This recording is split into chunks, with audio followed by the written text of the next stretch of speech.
Hey, welcome everybody. Glad you could make it to today's meeting. I'm seeing a lot of good faces out here. First thing, want to welcome all of our friends and people that have joined us from across the internet. We've got Paul Berkey, who's in Tucson, Gerald Mabry, who's in Winslow, Arizona, and yes, he is standing on a corner with a flatbed Ford going by. So, yeah. Hi, Gerald. You can wave.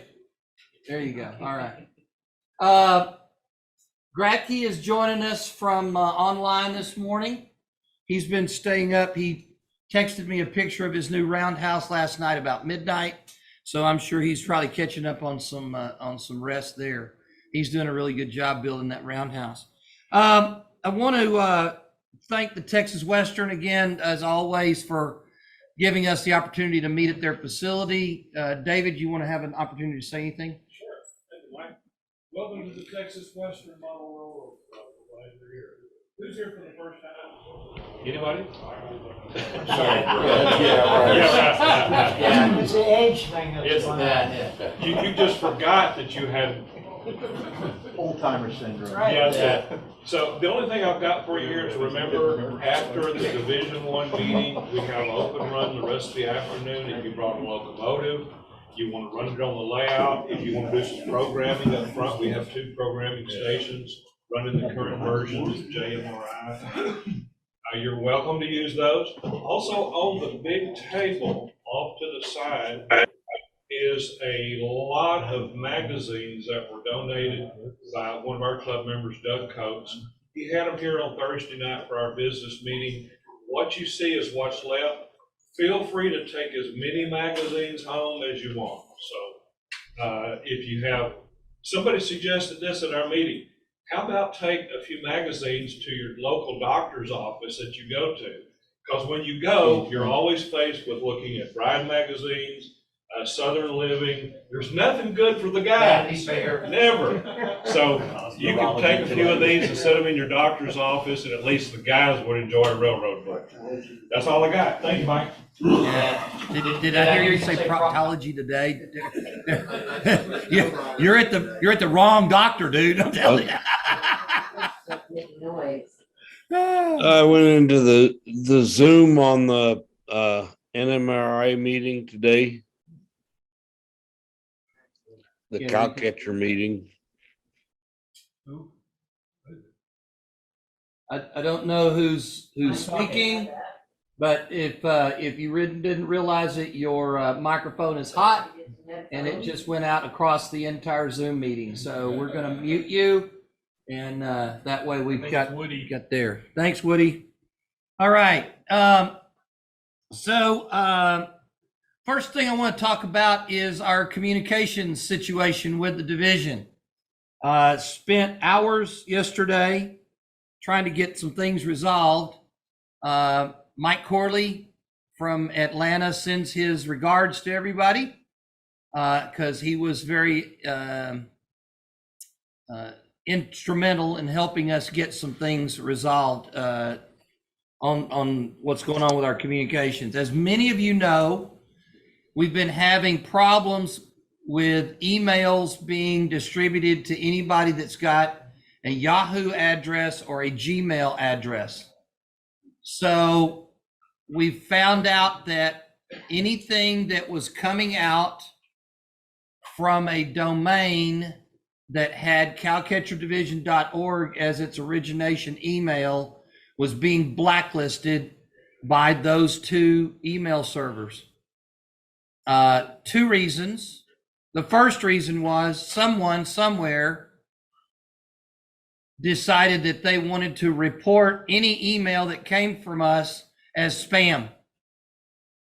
When they did that, they, instead of just saying unsubscribe or deleting the email on their own computer, then it caused repercussions for everyone. So I would ask you, please don't do that. If you don't want to receive correspondence from the division, then it simply either unsubscribe, let us know, we'll take you off the list, or just hit delete on your own computer, because it has a universal impact when you start reporting us as spam. The other thing we found out is somebody on our leadership team had their email hacked, and we found out that our domain was sending out over 800 emails an hour from our domain as spam. That will also get us blacklisted. So all members of our leadership team, if you've got an email address that is associated with your job, we're going to ask you, and Mike Corley's putting together an email that we're going to ask you to go in and change your password. And we're going to ask you to make that password significant enough as from a security standpoint that you will have an uppercase letter, lowercase letters, numerics, and some special character. And hopefully 15 to 16 characters long at least. Yeah, and this comes from Mr. Security over here from Experian. I'm sorry? What's be the guy? No, it wasn't him that got hacked, no. But we'll set up, you're gonna ask that everybody set up new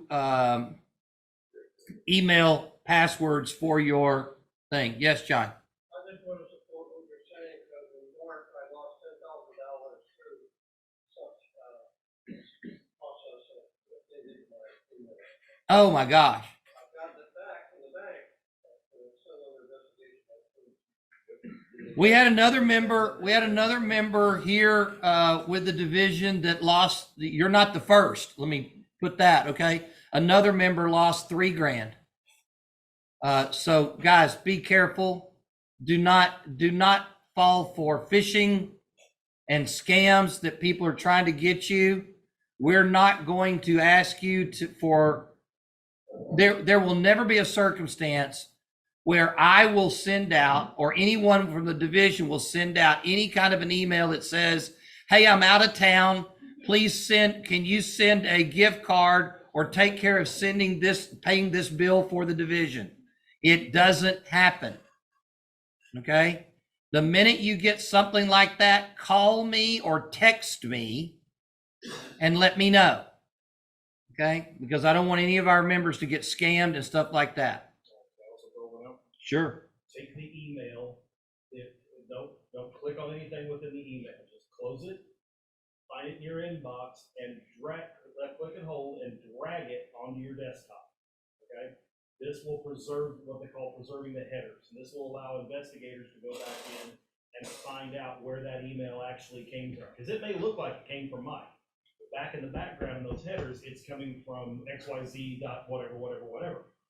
Take that email then, put that on as an attachment and send it to abuse at, and then whatever that email says it came from.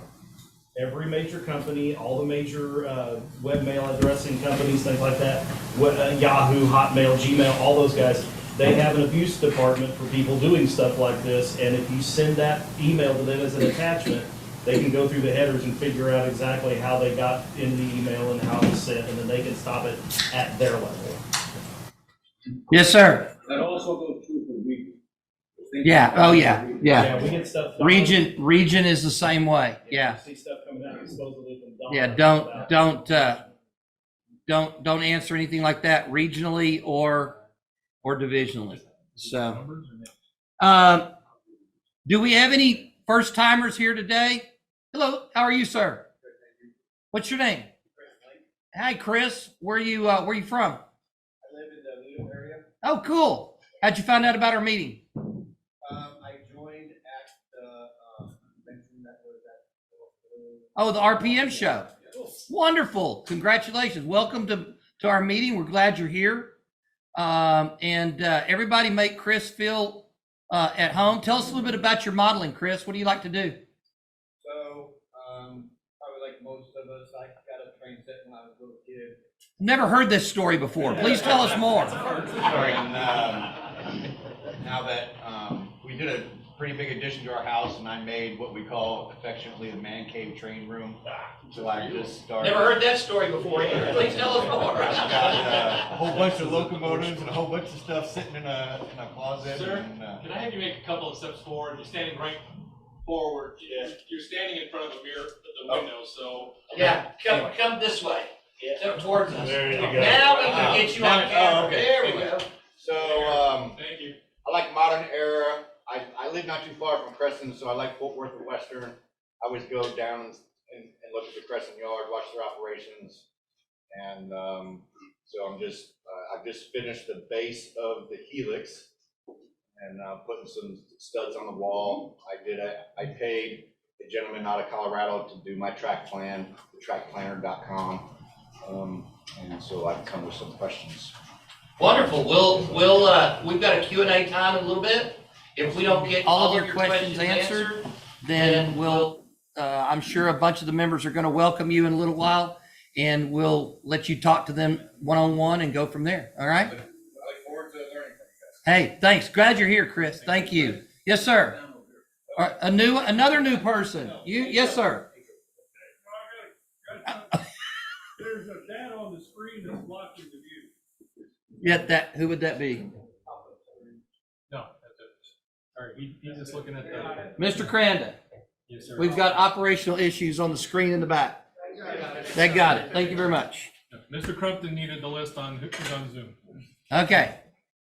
All right. Very good. Thanks for pointing that out, Steele. Appreciate it. All right. Treasurer report. Mr. Brandon, how's our money situation? Money? We have some, yes. We haven't been hacked, our balance is about $2,780.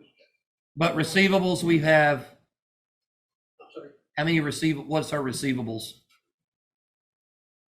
How much does the convention owe the division? Well, yeah, the convention owes the division about $2,200, I believe. I think it's more than that, It but, may be higher than that, I forget. I haven't looked at it in a while. okay. I think it's about, no?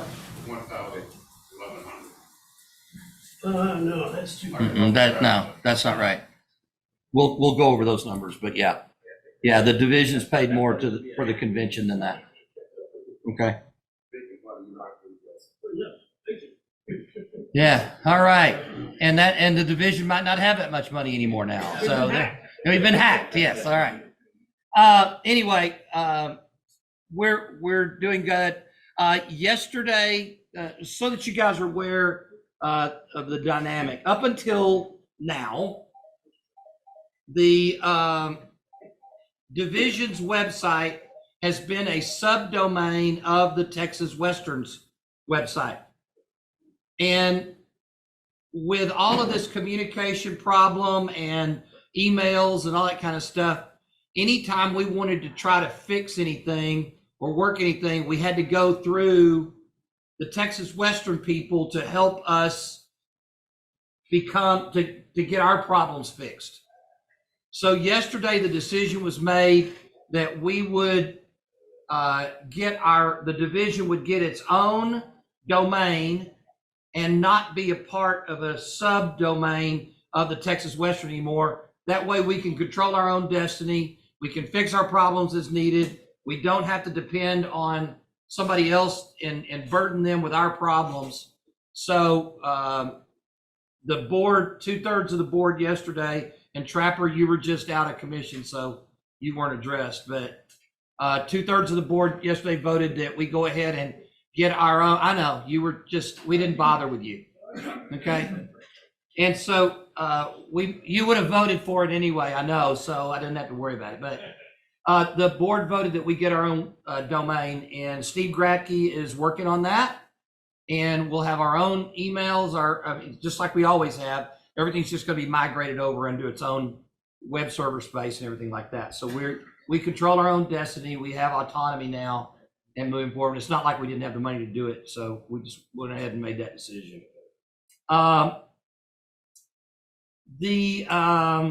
Let's see. Membership. Mike Ross and I met last week at the RPM show that was held at the convention center, about 400 yards half-mile away to our west. And when we did, what? 5 what? Oh, okay, that's not where I was going with that, but okay. We signed up 5 new members at the membership booth at the RPM show. And so that was good. Chris was one of them, as you can already tell. It was a total of 5 or just 5 for our division? 5 total. Okay. How many for our division? 4? 2? Okay. So 3 for Division 3. Okay. So they owe us a coffee or something, I guess. So anyway, we keep trying to drive more members. One of the things that Mike Ross and I sat down and put together is a strategic plan for events that we want to target for the next 12 months. Train shows in the area, other types of events, 24 Hours of Saginaw, first one thing and another. We've never really sat down and strategically planned out a year. It's always been, oh, by the way, yeah, we need to do something there. But now we've changed our course of direction and we're really trying to plan it better.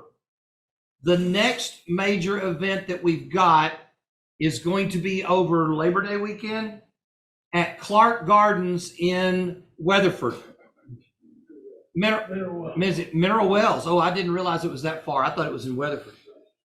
So we're looking for individuals to come and help with a 4-hour shift at Clark Gardens at that location to help us with a membership drive. Please contact Mike Ross or David Crumpton or Ken Kaiser. Ken, raise your hand back there in the back, please, right there. David, raise your hand up here. Mike Ross is having car problems, so he might not be here today. But if you would, please contact one of those 3 individuals if you can help with the membership drive.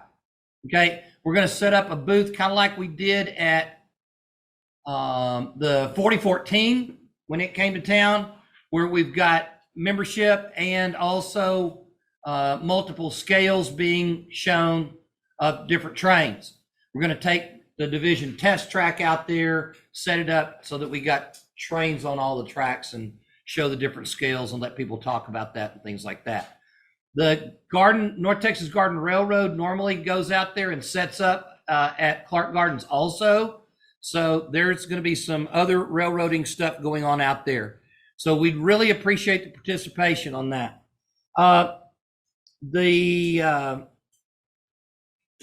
Also on things that we need help with category, we're coming up, we're 60 days out, basically, a little more than 60 days out from the Plano Fall Train Show.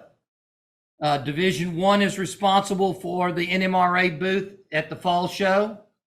We need some people. I need, first off, a chairman for the booth, somebody that feels like they can help get it organized and get the volunteers put together.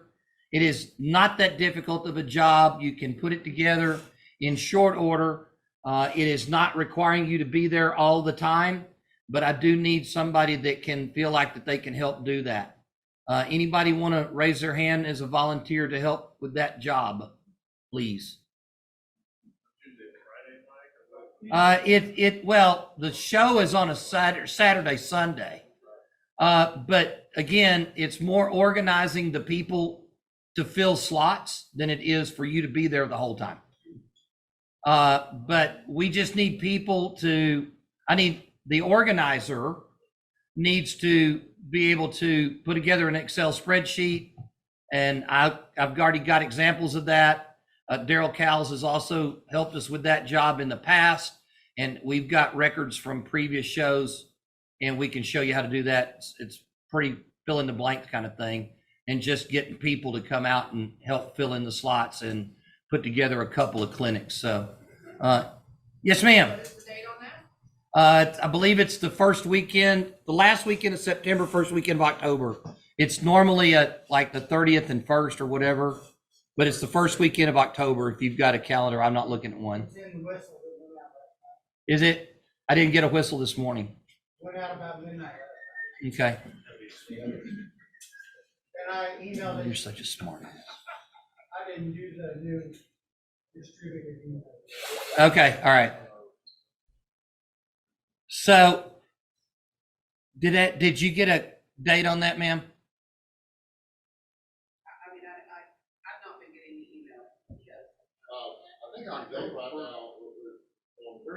Russell, did you get an email from me yesterday about this meeting? I did. Good. All right. The first is, it would be, October the first is Saturday. That's, yeah, okay. That's, so set up, to answer your question, Mr. Atkins, the setup on that would be Friday, September 30th. The show's the 1st and 2nd of October. I'm sorry? Correct? Okay, thank you. So yeah, we need some help with that. If you can, please give it some thought and consideration. We really need somebody to step up and help us with that job. Okay. Let's see. Mr. Cowles, would you give us an announcement about John Winfield, please? Yeah, how many of you know who John Winfield is? Yeah. He's a very, very, very talented painter here in our area, here in South Fort Worth, is where he lives. John and Elaine are no longer doing train shows. They used to be a staple at all of the train shows and head up all of their beautiful pictures, prints, copies, and things like that. That's a Winfield print right back Yeah, there this on is the wall. a Winfield print here. The one, if you've been to the Texas Western website, the background we use is courtesy of John Winfield. It's a Tower 55. They're super people. As a result, John has some paintings and he has some original artwork and some G-clay prints. Now, G-clay prints are the ones that it is printed on canvas. It is a very high quality ink. I have several of them. In fact, I'm out of walls. So otherwise, but I'm still probably gonna go shop. But anyhow, I've got some flyers. I'm gonna put them up here on the desk. If you are interested, he's got 5 original paintings that are for sale. And he's got about 11 G-clay prints of various sizes. The titles of them are here. Elaine says that they're on their Facebook, but they don't have a website anymore, but they do have a Facebook page if you look for Winfield Rail Art. And you can look on there and see, if you're not that familiar with his stuff, you see he's a fabulous painter. But contact him if you're interested in some of these. They welcome you to come out to their house and take a look at them and see what he's got. But he's a super painter. Like a lot of us, he is not getting younger. And may or may not be doing this a lot longer, but And you might mention he will do commission. oh yeah, he does commission. So if you would like to have a painting done of your favorite railroad in one of their locations, he will work with you on that. You can come up with a picture of the location, a picture of the train, and he'll put them together and make a beautiful picture out of it. So he does that quite a bit. But he's currently working on one commission right now, but he usually has 2 or 3 going.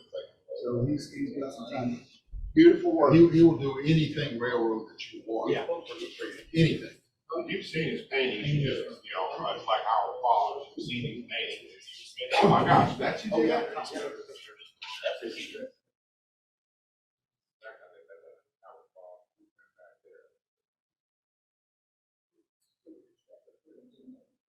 Yes, sir. Russell.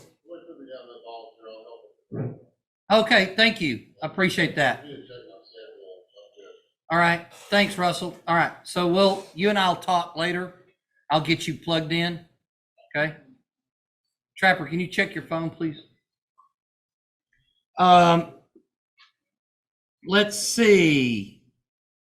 I want everybody, if you would, give a round of applause to our operations people, David Grind, Jim Davis. Where's Jim? There you are. They take care of our refreshments and make sure that all of us are are happily fed and hydrated every week, so, or every month. So thank you to these guys. We don't show them appreciation enough. Also, don't be bashful and feed the kitty back there whenever you get something to eat or drink. We would appreciate that. That helps the treasury. So there you go. 23 update for the convention. Things are rolling along. It's going to be here before we know it. This is July, guys, we're 13 months out. It's going to be here in next August. So things are starting to really happen. We're getting our registration. And in fact, at the back here, our registration forms in hard copy. If you want to go ahead and fill one out and hand it back to me, we can process that a little bit later. But registration electronically should be open for the end of the month.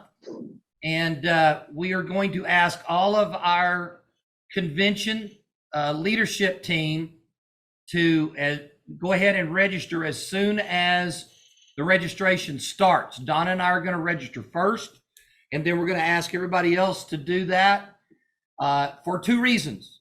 Number one, we want to test the registration process and find out if there's any problems prior to letting the John Q. Public start doing registration. There's registration problems. I'd rather us deal with it in-house than having people externally deal with it and know anything about that, okay?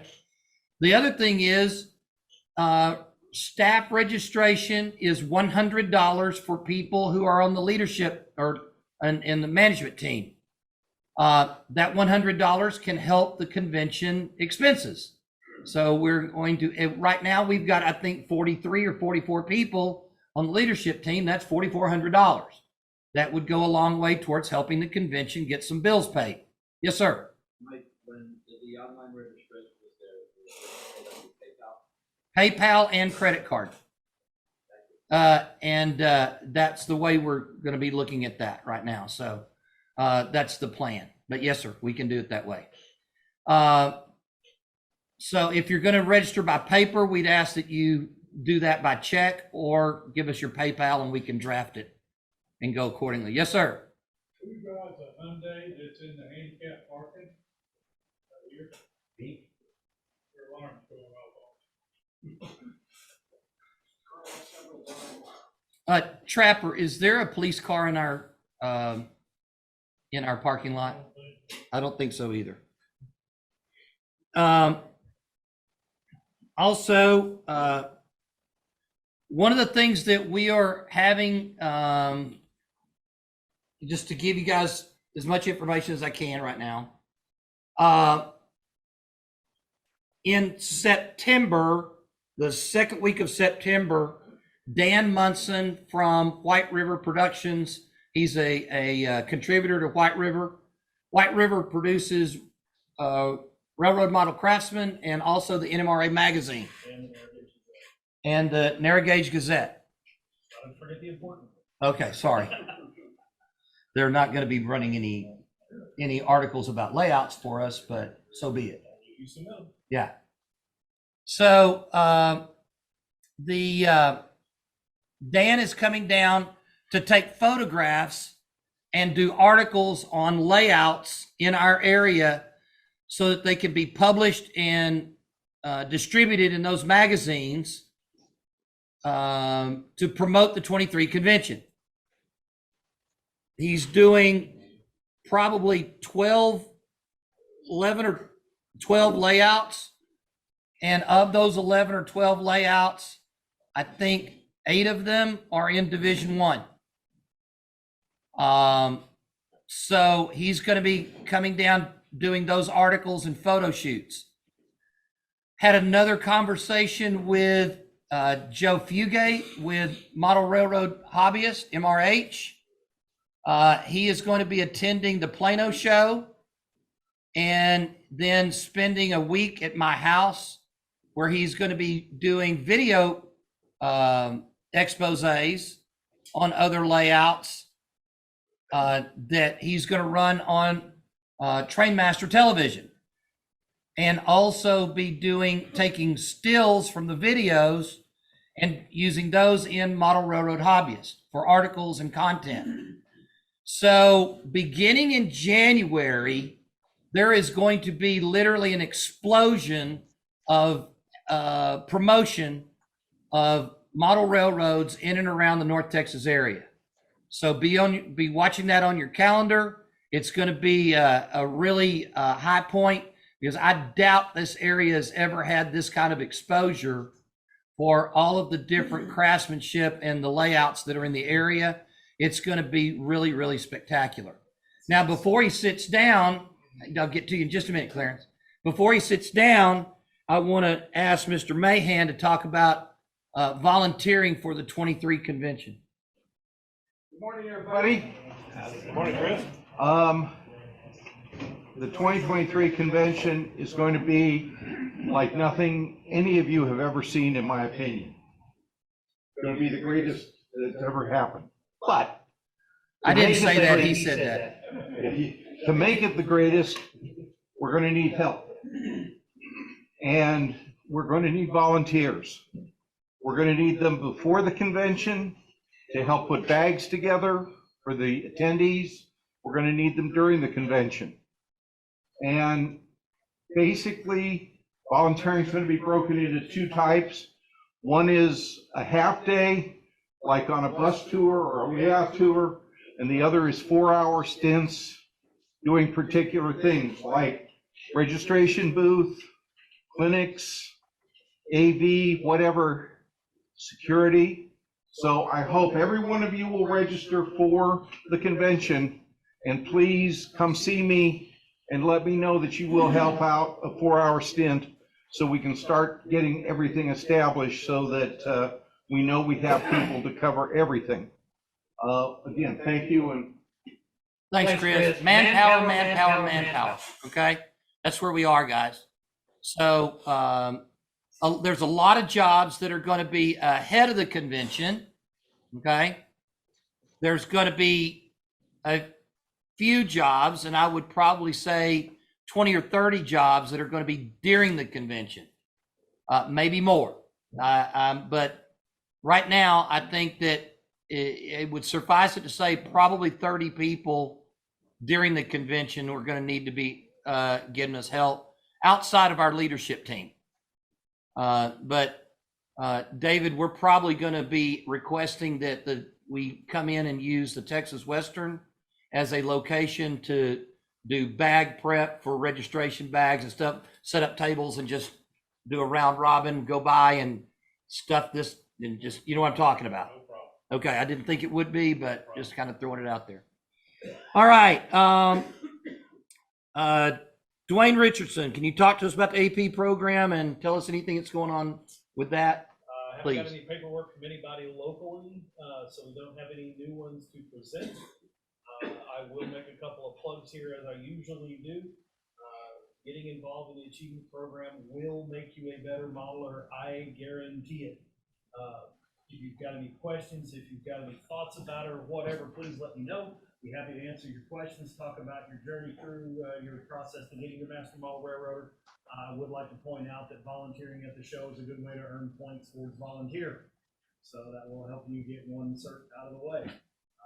In the course of doing some research here recently, not only within the LSR, but nationally as well, the #1 most submitted certificate is volunteer. And that's neat to see in our hobby that that is the one that gets handed out almost twice as many as anything else. So do not miss an opportunity to get you a few points and help the convention out to boot. So like I say, if you got any questions, please let me know. Thanks, Dwayne. Clarence, I'm sorry I moved on without getting your question. What's your question? I had a conversation with somebody the other day, and the subject of the number of layouts in this general area came up. How many layouts are within the North Texas area? Layouts versus NMRA member layouts. There's probably 70 to 75 that are known. Okay. There may be lone wolf hobbyists out there that have not raised their hand or made themselves known. that we don't know about. And that's very possible. I mean, Mike Armstrong, over in Keller has got one of the top layouts I've ever seen in my life. And nobody knew he was there, until he kind of really made his, and there were people that knew he was there. Let me rephrase that.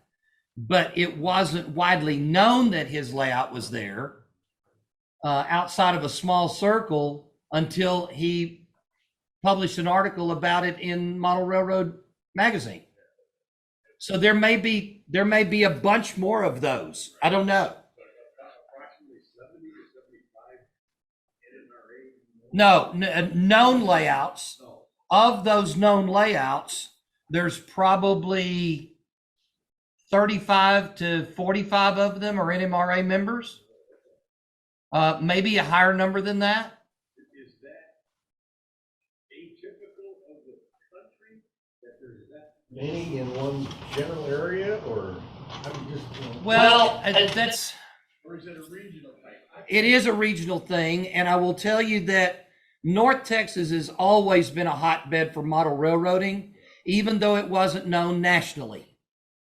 Okay. I mean, you've got Bill McClanahan and help me, Dwayne, Cliff Robinson, Tim Finley. I mean, let's say it this way. John Allen used to take the train from California where he lived and come here to model with the guys that were here. Yes. And there are stories of where McClanahan, Finley, and Allen, and name anybody that was a one of the top people, and they would get together at somebody's house and say, tonight we're going to make stock cars. And so they would start at one side of the dinner table, and one person would start doing the frame and then pass it to the next one. And the next one would do the underpinning and all of the queen post and needle beams and all of the things that go in the brake rigging and everything. And somebody else would add the trucks, and then somebody else would come in and add all the decking, and then somebody else would do the lettering. And can you imagine having one of those original cars that was touched by all of those people who were legends in our hobby? That's the word I was looking for. Those legendary figures in our hobby. Okay. They're out there, maybe still, but yeah, that's always been, North Texas has always been a hotbed. People don't realize it. And I'm hoping that's what the 23 convention is going to show. And we'll be able to send that message out. Yes, Chris. Will some of those top modelers that you just mentioned that are active in the hobby today be on the layout tour? Probably not, since they're all deceased. Not those guys. Not- No, I knew that. The gentleman that you said no one knew about until. Mike Armstrong. The plan is for him to have his layout open if he's in town. Mike is a snowbird, and he's retired from the BNSF. And in the summertime, he goes to Minnesota. I'm currently twisting his arm very hard right now to get him to come back and have his layout open for the convention. For you to say it's one of the top, everybody's like a pretty good company. It is, and if you've never seen it, it's fabulous. I would urge you to go back to the March issue of 18 of Model Railroader. I believe it's 18. It's the March issue. Choose your year, but I know it's the March issue, and it's called, it's he's got the cover shot, and it says it's a mighty fine line, and it's all about the Rock Island, his version of the Rock Island. He's also got a bunch of YouTube videos. RI Modeler 79. Oh, I didn't know that. Okay, thanks, Tom. Yeah. So yeah, beautiful layout. It literally, you walk in. I'll be with you in just a second, sir.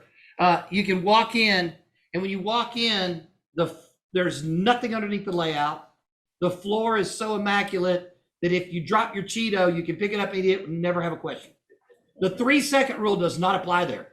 Okay. I mean, it's just sterile. Disturbingly. Yeah, it is. Yes, sir. I'll put my 2 cents in. Mike will let you go see it if you ask me. Yeah, It took almost a year because of his schedule, and I had given up, and one day he emails me and said, hey, can you come over next Tuesday? So he will share it. he's been so cordial. Anytime that I have a guest coming in from out of town or whatever, I can pick up the phone. Mike, do you mind if I swing by and show this guy your layout because it's such a gorgeous layout? Sure, come on over. Yeah, he likes to show it off, and he should. Yeah, He should. yeah. He's very proud of it, and he Yeah. should be. Casey? When you got done eating these Cheetos, did he have a bunch more orange lettering on his model? He did not. He did not. I didn't touch those, but thank you. And that was just an example, Casey, not a. Kind of weathering there. Yeah, no light rust. That's correct. Yeah. All right. But that's a good question, Clarence. Thank you for asking that. Let's see. Show and tell. Who brought something for show and tell? Gary, you always have something. What did you bring this week? Just got back from a month's vacation. Went back to California and took photos of where I modeled. Previously, I painted my backdrop. This time I'm trying to do a photographic backdrop. So, took lots of photos, and that's another hobby of mine. Okay. I stopped at Walmart this morning, trying to get camouflage paint for 2 years. Couldn't find it. Found it in Hudson Oaks. Any color you want of the camouflage paint, as much as you want. Which brand? So, I probably like it. Yeah, Rust-Oleum. Yeah, Rust-Oleum. My train room, still getting at sheetrock. It's halfway done, and then the guys that were working on it were in a car accident. So the contractor's trying to find more people. So the ceiling still has to be done. In the meantime, first the saga of Fast Track's jigs. My problem with soldering. I bought a Haco soldering kit, iron, and boy, I swear by that. In 40 seconds, it'll heat up from 0 to 750 degrees. It solved all my problems. That jigs, in my opinion, were acting as a heat sink. And so, no problem. I had some switches I needed to make that I didn't buy jigs for. One of them's a 3-way switch. And so I've got 2 of them that I just finished, and I'll set them out here.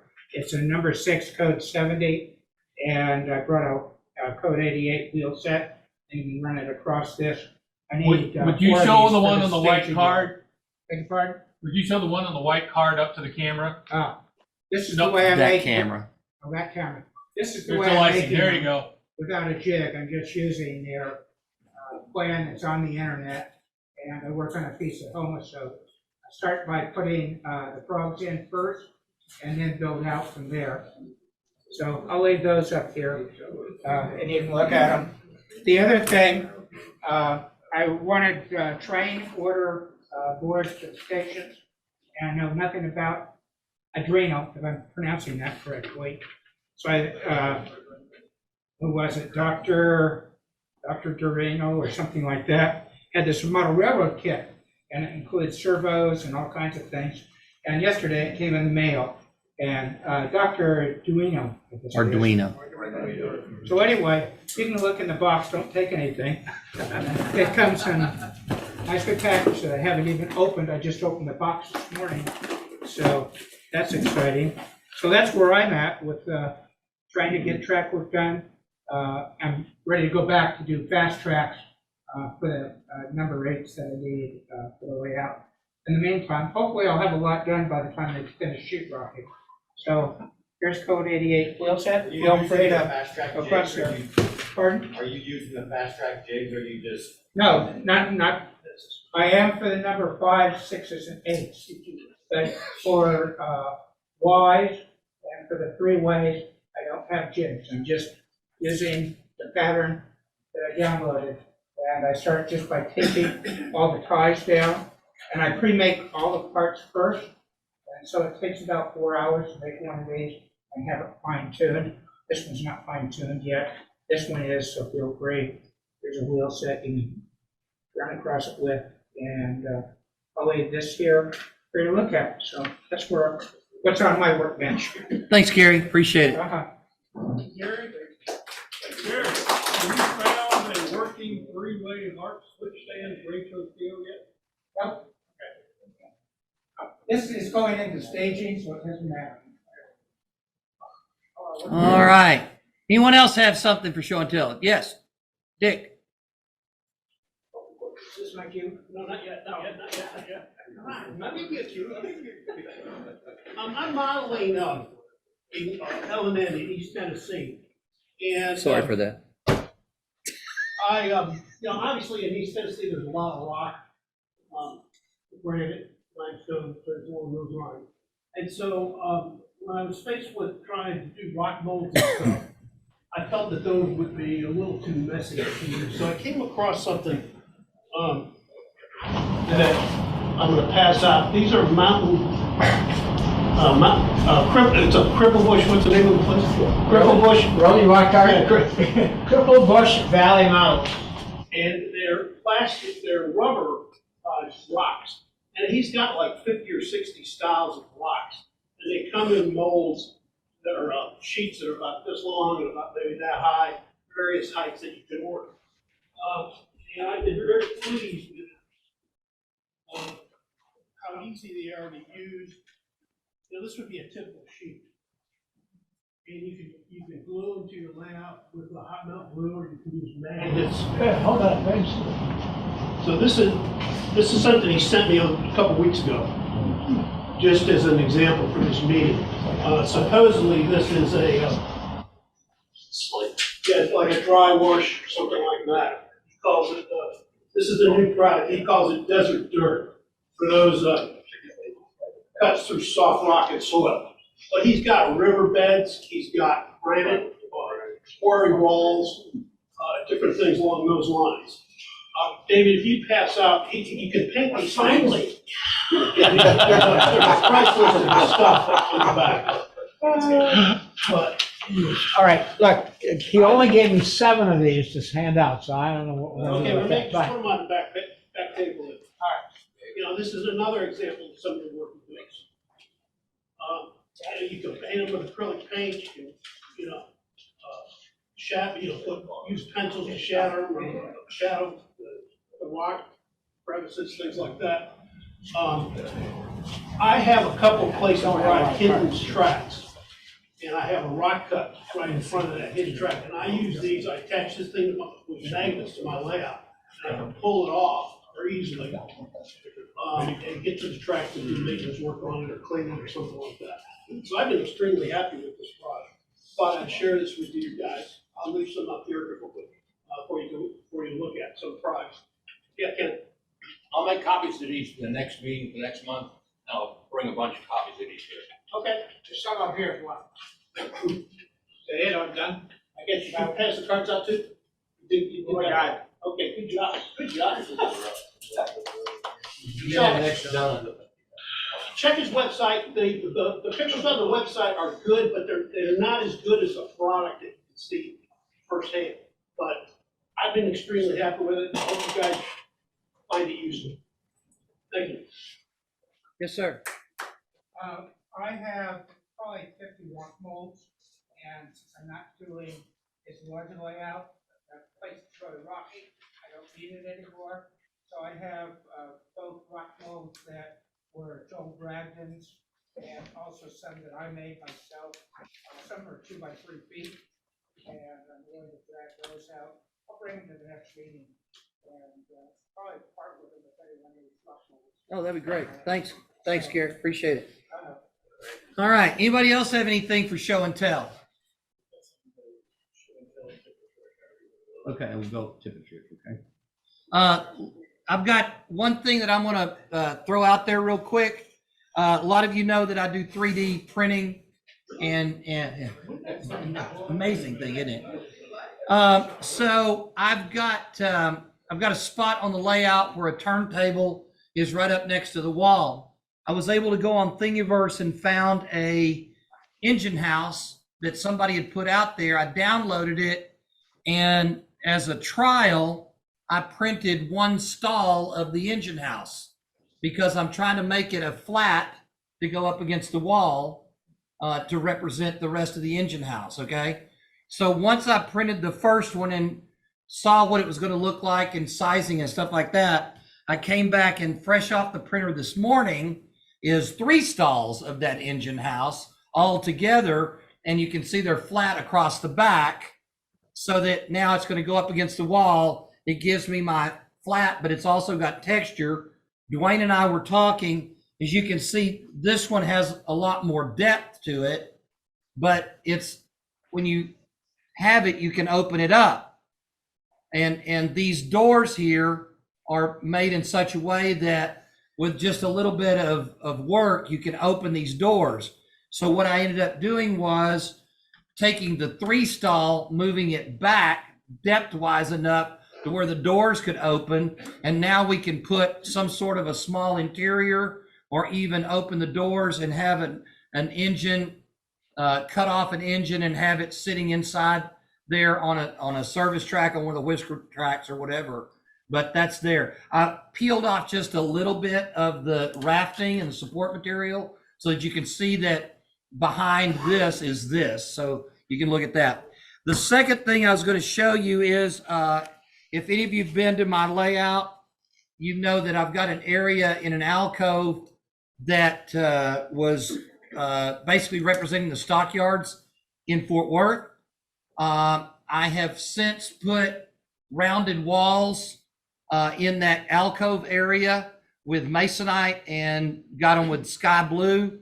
But I ordered from Lark Products, LARC Products,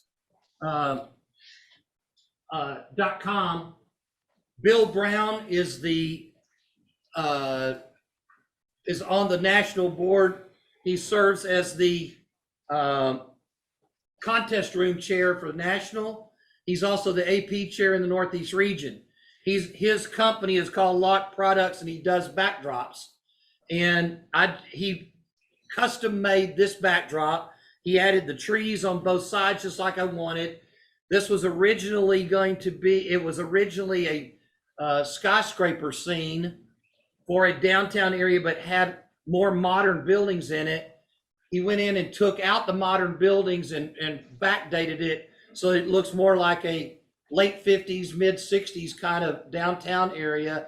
And this is going behind the stockyards so that if you were in my layout looking south from the stockyards, you'd see downtown Fort Worth. Now, this is obviously not downtown Fort Worth, but it's a nice representation of a cityscape, and he put it in there. This custom-made backdrop that's like 10 feet long, 12 feet long, or whatever it is was $135, and that included shipping and all of his artwork too. So if you're looking for something, I would urge you to take a look at Lark Products for backdrops. They do a great job. How tall is it? Like, is that the width of it right there? That's the height, and I'm going to come back and cut the sky out. But he will make it as when you start doing the custom stuff and ask him, he will size it vertically and horizontally, however you want it, and mix and match it. Chris. How do you mind? LARC. Lark Products. How do you mind? Oh, yeah, I'm sorry. How do you mount it? Okay, so this one is, it got self-adhesive on the back of it that you peel, okay? Don't snarl, because let me finish the rest of it, okay? This material is such a situation that it's peel and stick, and then peel and stick, and peel and stick, and peel and stick for the same one. So much so that if you take it as advertised, you can take it, stick it, pull it back off, wad it up into a ball, pull it back out, and stick it back up there, and you'd never know that it was ever wrinkled up. That's this material. I wanted the dummy-proof stuff, as you well know that I need that, okay? It is, yeah. Yeah, I don't know what it is or how it does it, but he can print it on whatever you want, but this stuff is wrinkle-proof. And he said, if you move and you want to take it down and you change your layout or whatever, peel it off the wall and take it with you. That is a plus. So that was one of the main reasons I went with him. All right. A lot of guys out there that do great work. Yeah. It's not the only show. No, he's not the only show in town, but he is an NMRA member, and he is somebody that we can help promote his company through our hobby if we so choose. So, any other questions? Yes, sir. Is there a past meeting where you went into depth about basics of 3D printing and kind of what an investment it would take to get involved in that? Oh, my Lord. Oh, man. Yeah, yeah. I'll just go in the video archives, not to like. Man, I like this guy already, you know? We'll talk, okay? Buy an, A couple hundred to like $5,000. yes, yes. And he's happy to sell you And, one right and, smack and, dab and in the I've got a deal for you, buddy. The company that I'm in charge of sales and marketing for builds them in Midlothian, which is just south of Dallas. Yeah, I used to live in that. Okay, we build them in Midlothian and we sell them all over, and we'll talk. So I think of Mr. Haney. Or I could just send you the file and say, hey, please print it. don't do. How many thousand do you want? Literally, I mean that's what we do. Okay, if you want print for dollars, okay, we do print for dollars, but it's on mass scale, and how many thousands of them do you want? So Okay. anyway, yes. Back to the Zoom people, please, David. I will tell you right now that Mr. Mabry, who's asleep up here, that wave, Gerald. There you go. Gerald is out of Meridian, Mississippi. He owns one of the printers from our company. Mr. McGinley, who's down in the corner. How are you doing, Ed? Good to see you. Love your partner there in the background. That's the big girl. I got a puppy now that's driving me nuts. Okay. Ed is talking about buying one of our printers as well. Our printers are prosumer models. They're not consumer models. Okay. If you buy a $300 printer out of Asia, you're going to get prints that look like they came off of a $300 printer out of Asia. It's just that simple. So, but we can talk later. Okay. And I can fill you in. I would urge you go buy the HON3 annual from last year, or this year, I guess is what it is. For this year, the 2022 version. And there's about an 8-page article that I wrote for the annual that's all about 3D printing and stuff like that, but we'll talk later. All right. Tips and tricks. I'm going to let Dwayne lead off with tips and tricks. He's normally got a whole bag full of stuff. kind of segueing off of his backdrop there, I was talking with Cole last night, and he gave me a copy of the results from our survey that we did, talking about the things that y'all would like to learn. And one of the ones really far up at the top was layout planning. So I wanted to kind of touch on this one a little bit, because I'm sure most of you are talking about, how do I go about designing my track plan, things of that effect. And there's a lot of different ways to do that. If there are 40 or 50 guys here in this room right now, and you ask that question, you'd probably get 60 or 70 different answers. So it's one of those things where it's a bit of part science, part voodoo, part art, part whatever. But one of the things that I constantly see guys tripping over is the layout planning itself, not the track plan, but the layout itself. You've just got a new room. What do I do with it? Okay. We all tend to get very excited and we want to see our trains running. So the first thing everybody does is they jump in there and they start building bench work and they start laying track. And I can tell you right now, you've created a boatload of heartache for yourself. The first thing you need to do is decide what the layout itself is going to look like in the shape of the bench work. And one of the things, if you're not on a carpeted floor, I would really highly suggest you do is go buy some blue painter's tape or something that you can see easily on the floor and tape out the bench work. Get an idea of how wide your aisles are really going to be, and is that really big enough? Is that going to work for you? One thing you'll note, most of the model railroaders are not exactly what you call a real svelte 20-year-old. We've all got a little extra girth to us. So 3-foot aisles are a minimum. How do you avoid getting it smaller than that? Things of that effect. Once you decide where it's going to go and what that bench work's going to look like, then you need to be kind of thinking. You don't have to have a full-on track plan at this point, but you need to be thinking about, where are my highlights going to be so I can put lighting in?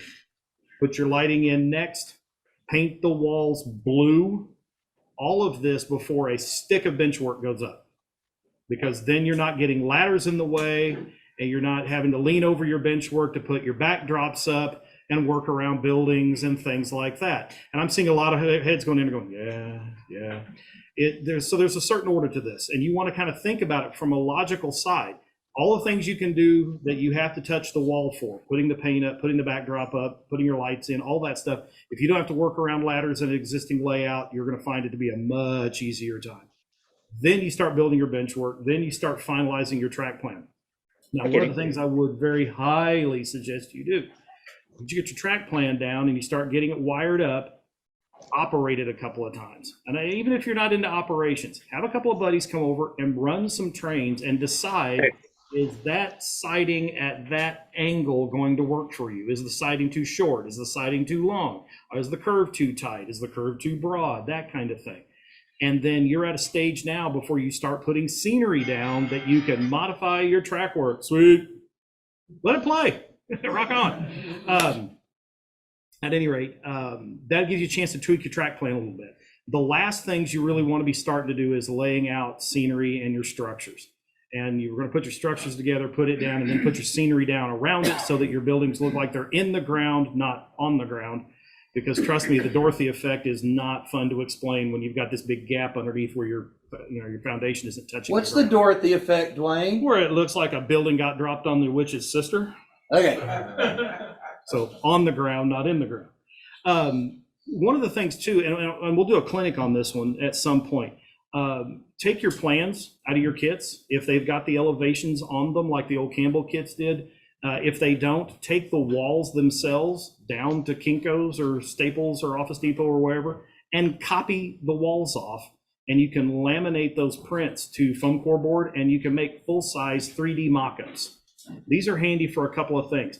One of the old school ways of doing it is they would tell you, just draw the footprint of the building off and you can set that down there. What that doesn't give you is this 3D look that you can look across the layout and see, well, okay, I thought that building was going to look really good there from a footprint perspective. It fits nicely, but now you can't see the building behind it at all because this one's 4 stories tall, and I hadn't thought about that because the footprint's, a 32nd of an inch thick. And we did Tyler Industrial on his layout this way, where we literally had finished structures and we were able to set them out, mix and match, turn them at different angles and all that. And this does a couple of things. It breaks up the problem that most of us fall into where all the tracks run parallel to the aisle. And it's not a bad thing, and I'm not saying that you're wrong if you've done it this way, but if you can get them at odd angles, even just the slightest little angle, can vastly improve the look of your layout.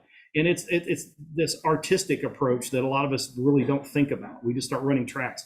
It can help you avoid the line of, a spur track to every outhouse syndrome that a lot of operator guys get into.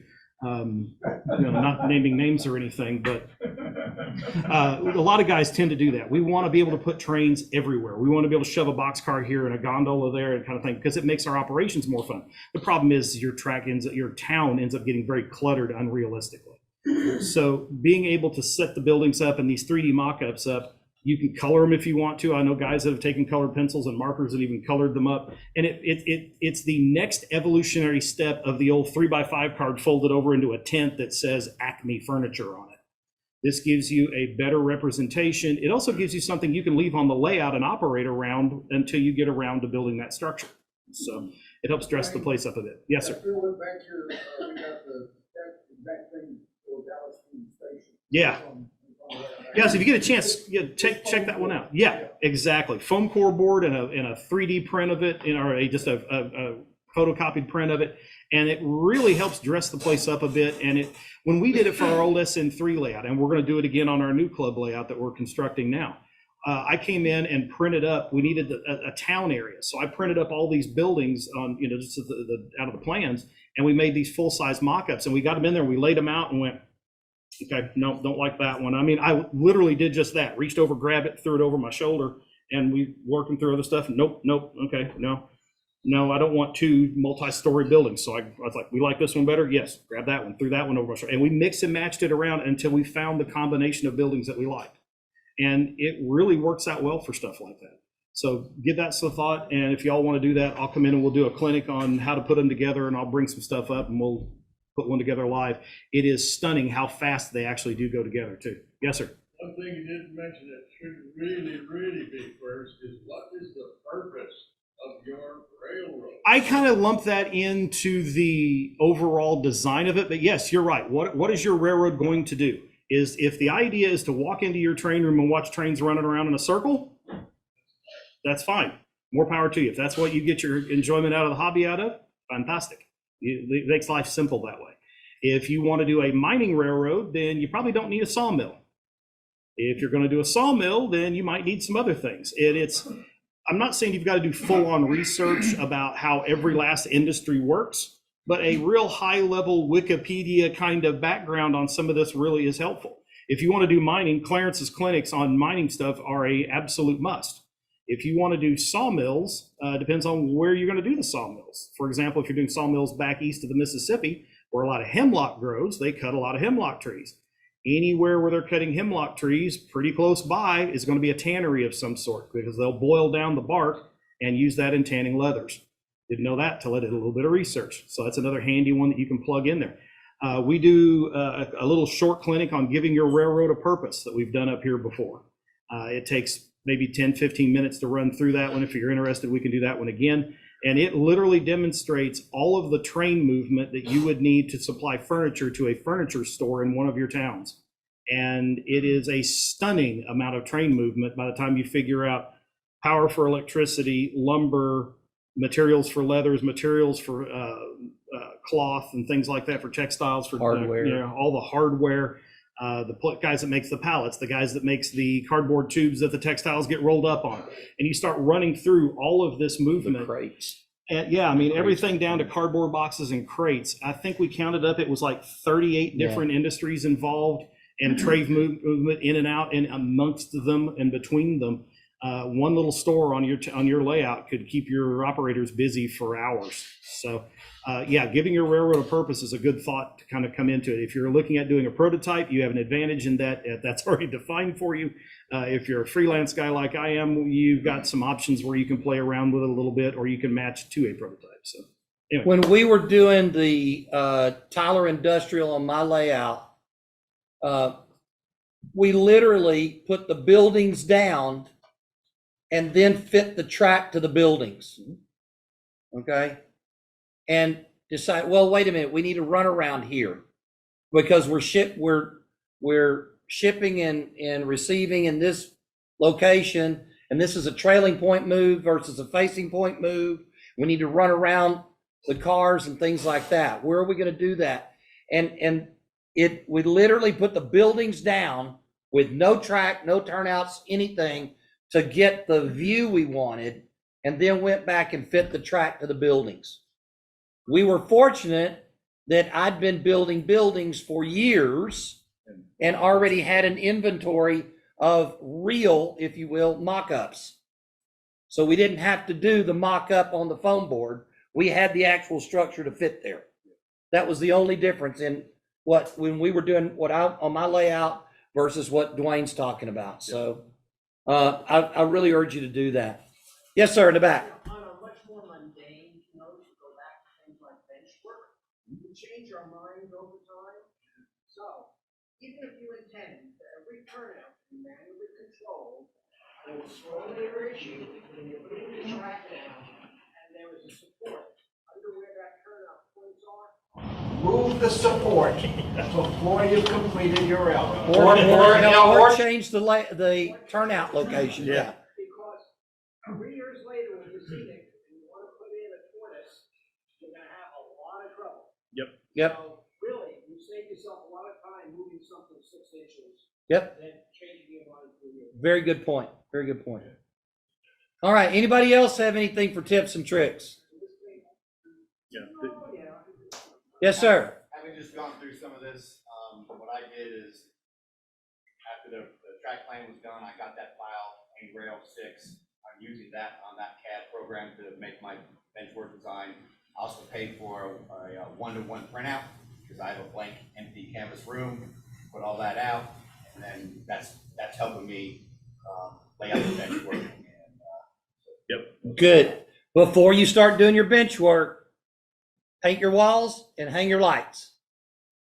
Think about your lighting on your layout. And I will tell you that on my layout, for those who've seen it, I'm using track lights and cans with the Philips Hue lighting system. I don't know if you're familiar with it or not, but it's not inexpensive.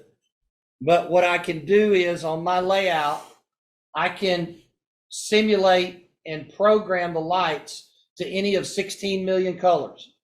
Each individual light bulb that's a spotlight on the layout. I'm gonna look at the LED rolls.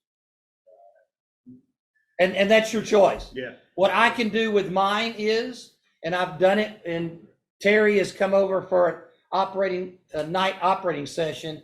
I can start the operating session at the afternoon on second trick, and they can run a 12-hour shift, and the sun goes down, the moon comes up, then the sun comes up again, all in the same operating session, and people are doing stuff.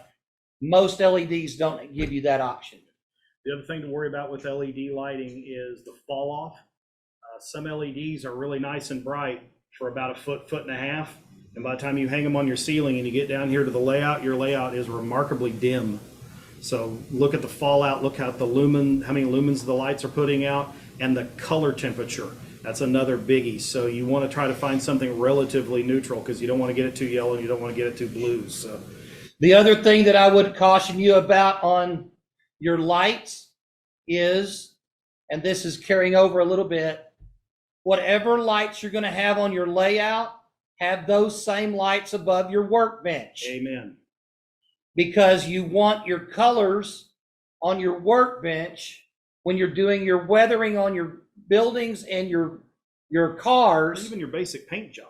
Even a basic You're paint gonna job. want it to look the same You way want it over to your look bench the as it will on same your layout. when you coming off of your bench as when you put it on the layout. And if you don't have the same hue and warmth factor and intensity of lights in both places, it's not going to match. Yep. And I'll tell you, I learned that one the hard way. I used to mix up my own stains and used black shoe dye. Come to find out, learning this the hard way, black shoe dye, unless you get USMC black, is actually a very, very, very dark blue. And when you put it on in natural light and then you take it up to your club that's running nothing but some really blue fluorescence, all of a sudden those black stains are kind of purple, kind of blue looking. And all that wonderful time you just spent in putting all that great weathering job on there, you get to undo it all and redo it all over again. So if at all possible, use the same lights over your modeling surface that you use in your train room. Right, yeah, I'm using the LED rolls too. And so you can get on your phone, a meter. Yep. Free. So I did that and adjusted the lighting down to whatever height I want. Yeah. So whenever they finish my ceiling, now I know how high. There you go. Yeah, if you're doing a double deck layout, I mean, LED strip lighting is a godsend. And some of them are, they've gotten where they're pretty darn bright now. And even the Philips Hue comes in a rope light now, so you can use it for maybe some accent lighting around the room if you're doing the daylight to dark transitions and stuff like that. So, but yeah, give it some thought. If you've got a blank canvas room like Chris does back here, work through the what can I do to make my life easier steps of this, like we've been talking about, because it can save you an awful lot of time and an awful lot of sore back being up here doing this on your layout, trying to paint a backdrop. And trust me, that lower back will thank you immensely. Yes, sir. The focused LED lights, there's a new terminology that's come out in the last few years. It's called lumen blink. Okay, when we just had fluorescent bulbs, you measured the lumens. You could you could measure it from here, or you can get right up to it, and it was the same effect. LEDs work differently, and you can buy a bulb, and it looks exactly like this other bulb, but then they're starting to put in the very fine print on these boxes lumen length. So you can buy the same bulb, and it has a 2-foot lumen length, or you can buy a bulb that has an 8-foot lumen. And if you got track lighting, you want to make sure that you got either 6 or 8-foot lumen length. Otherwise, like you say, and I learned that the hard way because I went and bought some for highlighting some pictures in one of our rooms, and I went back, and I'm an electrician, and I didn't even know about this until I started doing my research. So look at, if you're using cans, since they don't have the diffused bulb. Now, if you're using what looks like an incandescent LED bulb, it doesn't matter. But if you got focused, check your lumen length, make sure you got a 6 or 8-foot lumen length. One last thing too, I want to talk about really quick. These backdrops that you can buy that are already printed, whether you get a photo one or you get the old cartoony looking one from Walther's or whatever, buy yourself a scalpel and some good sharp blades to go with that scalpel. Or if you just want to go with your number 11, then go buy you a box of blades and work with a bunch of sharp ones. You're going to go through them like a miner goes through socks, but cut the sky out of the backdrop because they're not going to match from one print to the other. And then you've got this really hard line you've got to try to hide. It's easy to hide it between some trees with another tree in front of it. It's easy to hide it if you get down to the edge and you've got a building here, you can stick a tree in there and help hide that seam. But when your sky suddenly changes from one shade of blue to another in a very defined line, it sticks out really bad. And if you ever want to have stuff published in a magazine, that's a killer. So take the time, cut the sky off of it, and then paint your sky a sky blue. If you really want to get wild with it, start it with a little darker up on top and fade it down into the bottom a little bit, and it will really give you a good representation of the sky. All right, yes, sir. Most of my layout lighting comes from 100-watt incandescent bulbs. They don't make them anymore. When one burns out, You got to search. Yeah. I'm lost. Yeah. A lot of those you can switch them over to LEDs. You just got to make sure you get the right kind. Because you'll need to find one, like I say, it's got the right lumen length for it. It's got to be dimmable. Yeah. Yep. And that's one of the advantages these Philips Hue lights have. I've got them over my workbench now. I'm going to be putting them over my layout as well. Not only can you do the colors, but they're fully dimmable. Mike, how about break? Yeah, absolutely. We're getting ready to do that. Let's do one thing, Q&A. Anybody have Q&A questions? And then we're going to our break. Yes, sir. I'd just like to get with one of the really good DCC wiring guys and show them my reverse loop. It goes from a reverse loop and it goes into a yard. I've got a lot of switches immediately after the main switch that leads into the reverse loop. Mr. Crumpton, can you help this man with that? Certainly try. Okay. Talk to him right there. Any other Q&A? Yes, sir. Anybody, how many people here might be going to the narrow gauge convention? Who's going to the narrow gauge convention? Please raise your hand. Sadly, this year I won't be. Okay. Y'all can talk at the break. Anybody else have any Q&A? Let's take a 10-minute break. 10-minute break, and we'll come back and start at 11:28. Okay? Thanks.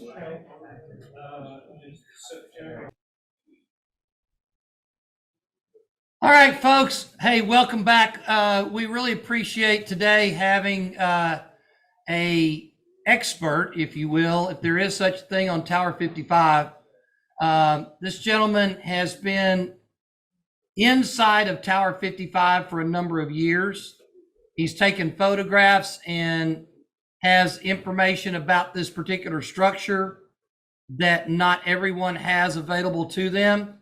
So without further ado, I want to introduce our guest today with a presentation on Tower 55, Ken Fitzgerald. Thanks everybody. The presentation I've got is a little more than 200 slides, and so time-wise, I'm going to switch things around and talk about, rather than at the end of the presentation, talk about what's presently going on, and then run through the slides. And that way, if y'all decide, if somebody needs to leave or you want to go work on the layout or whatever, not going to hurt my feelings a bit. I'll just keep talking and showing pictures until it's done, or or everybody's gone from the seats up front here. But basically, I've worked with Union Pacific for a number of years on various projects, and still know a few people that are left. And the regional vice president for UP for corporate affairs is Clint Shobitsky, who's based out of Spring, and Richard Zientek is their corporate governmental representative, also out of Spring. And they called me last fall and said, "We know that you're connected." And I said, "Well, I'm glad you think I'm connected, but that'll work for now." They said, "What's happening is that we have this long roll of buildings system-wide that UP is engineering is working on getting off the tax rolls, and Tower 55 is one of those buildings that's on this big corporate list of what they want to just divest themselves of, one way or the other. We don't really want to see it torn down if that's an option or anything.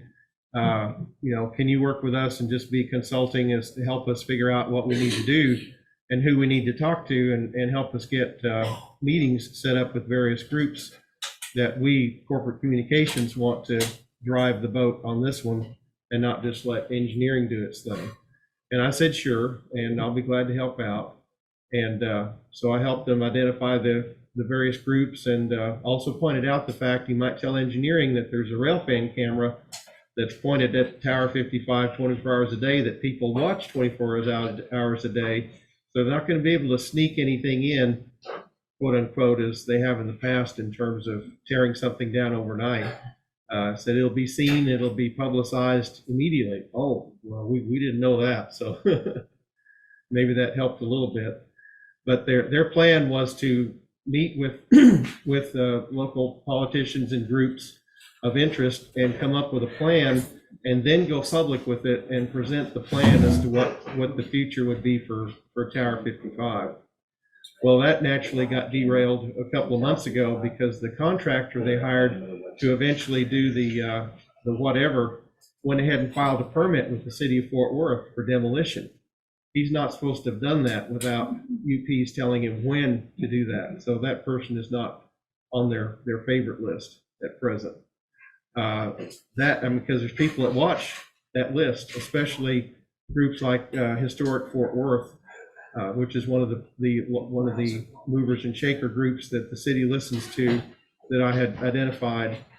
And so immediately everybody's phone started ringing. "You guys are going to tear down Tower 55. We can't do that." So the cart got before the horse as far as they were concerned. And we still identified the groups, and we had a meeting in April of this year with Historic Fort Worth, City of Fort Worth, and UP and NRHS and others represented in the meeting that day, and there's slides of that here and all. And basically it was discussed that we want to divest ourselves of this building off the tax rolls, but corporate communications doesn't really want to take the wrecking ball to it. We want to figure out if there's other things that can be done with it. And that's, everything is in limbo right now is probably the best way to sum it up.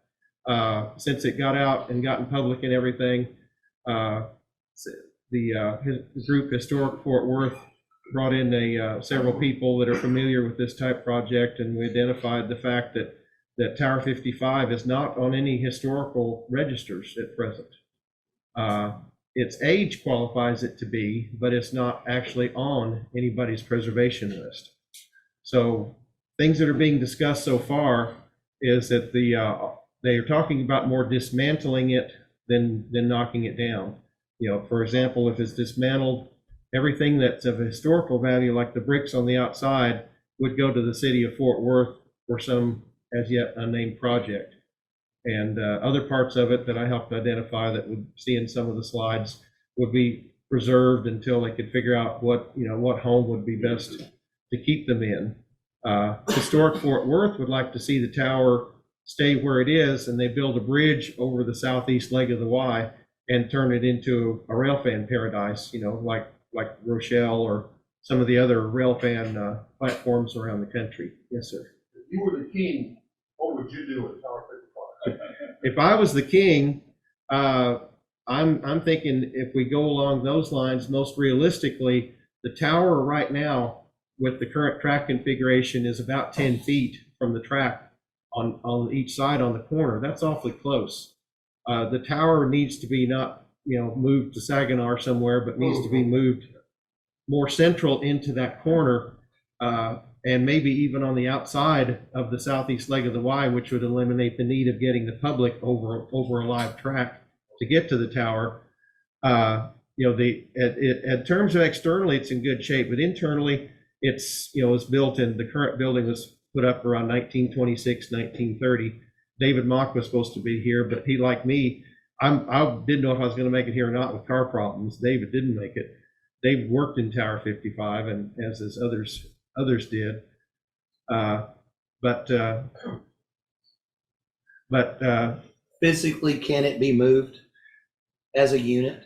No one has done a publicly face study of that yet. And UP is not, their engineering people aren't the kind of people who need to be involved in that. Right. The people I worked with that moved the 4141 to the Bush Library are also the same people that picked Sully Sullenberger's plane off the bottom of the Hudson and transported it to a warehouse in North Carolina. Those are the kind of people that need to come in and say, can it be moved? But I think as far as lifting it and sliding it over, the shell of it is steel. It's built in 1926 with brick on the outside, but they could probably slide it over and set it back down. Move it any great distance, it's hard to say.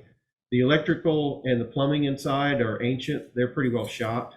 So it just needs to be redone from the inside out, if anything, when it comes to that. Yes, sir. Yeah, again, I don't know I know what Yeah. Tower 55 is, but I don't know anything about the issues you're talking about. But the question is, would that railroad museum in Frisco, would it be a possible location or not?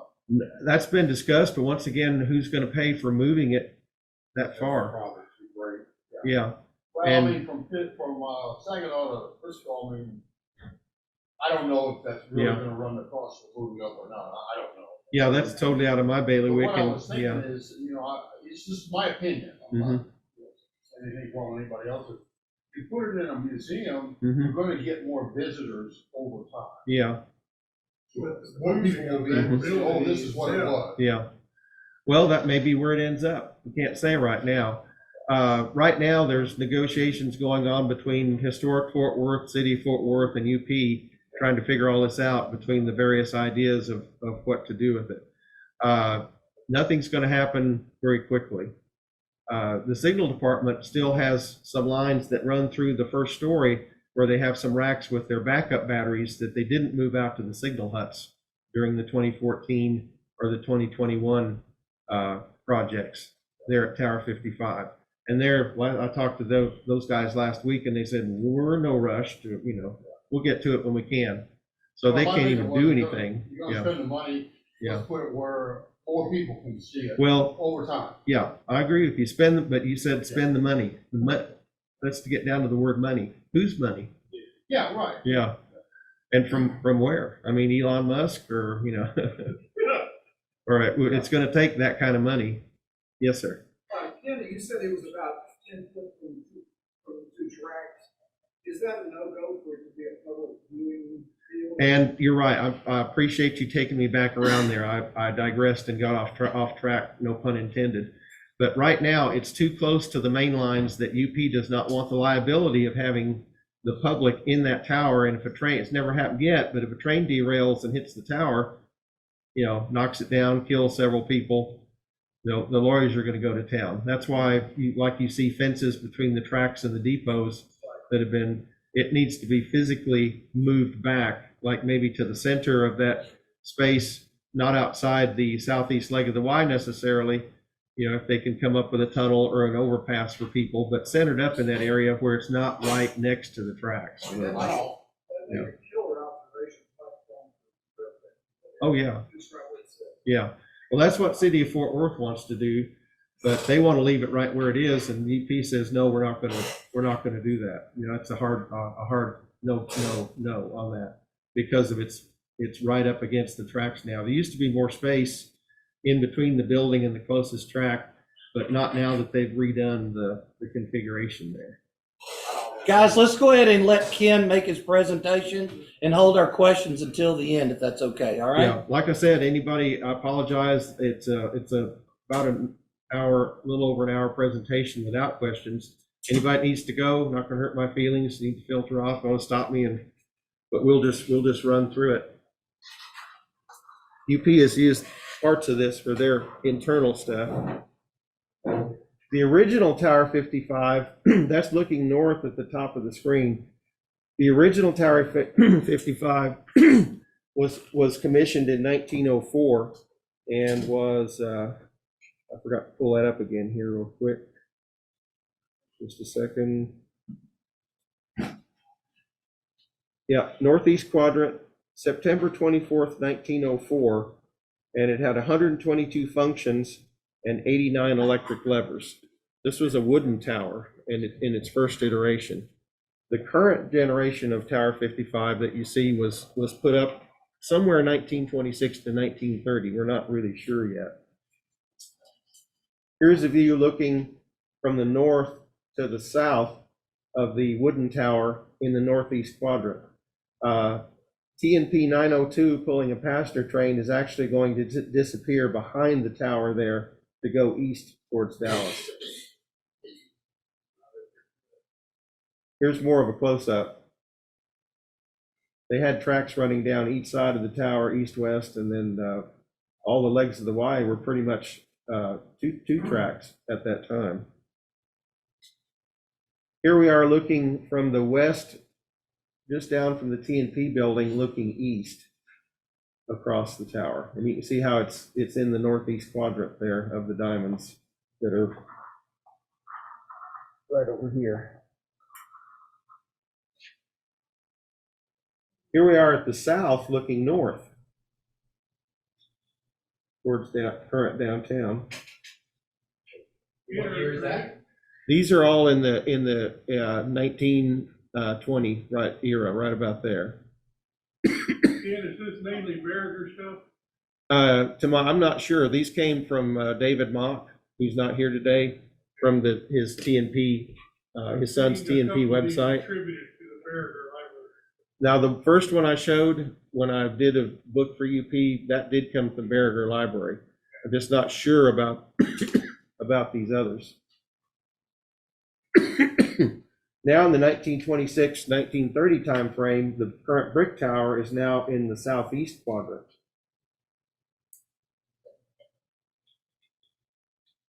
What I talked about earlier, since we have this view up here, there's a fair amount of space in the original configuration between the tracks and the tower. But currently, to me, if you're going to do something, it needs to be moved to about here to satisfy everybody's needs about safety. But then this leg of the Y at the tower is still live track. So how are you going to get the public over that? You really can't do it at grade. They don't want to do it at grade. You go over and under that. You know, it's all about dealing with liability. And here's an old photograph of the plant in the current Tower 55. It increased to 126 electric levers. This is in the old building, right? This is that one was in the current building. Okay. Yeah. Of course, you get to see. I mean, all that's gone. This was all taken out in the mid 1980s, as it was gradually phased out of existence. There's what the signal layout looked like in 1938. Whoever figured out how to automate all that and interlink everything was just, you know, it's beyond.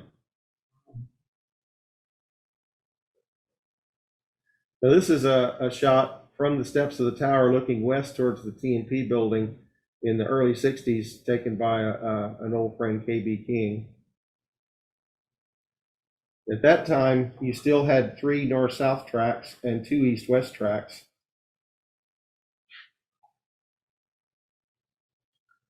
This was the Mont Katy in the foreground that you can just see a little bit of the bottom corner, and then the Santa Fe, and then the Cotton Belt. David Mock identified this from his experience that this was probably a local going to Browder Yard.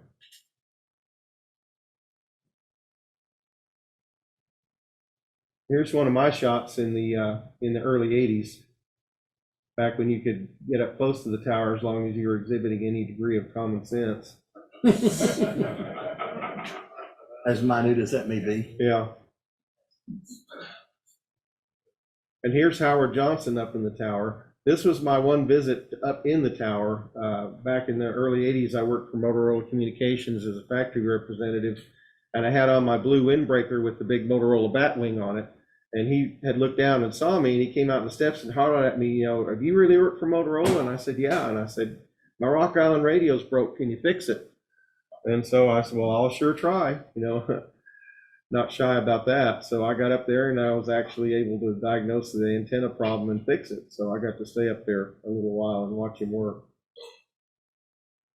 The tops of the cabinet here are glass, so you could actually look down inside when you're doing troubleshooting and see all the relays and links in there to see how they function. And here's the model board of that day in 1981 as modified to the current track scheme. Now that model board still exists. Sadly enough, it's in a museum in Hugo, Oklahoma, that I understand the original owner of the museum passed away, and whoever has control of it now will not let and I'm not sure, I was told that a private individual owns that and was letting them display it, but now they won't give it back. Yes. Do you know if this was a GRS or USNS installation? I wish David were here. I believe it's GR.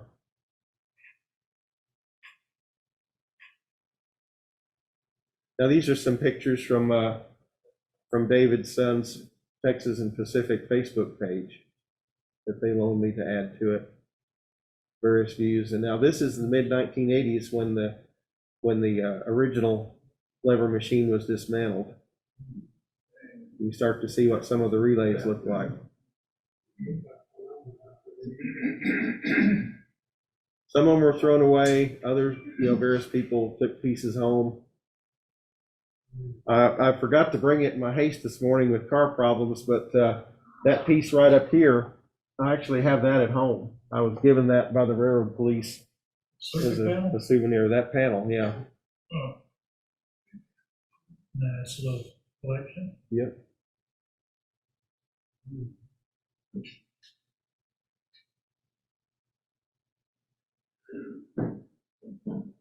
Now this is what Tower 55 looked like more once that was done.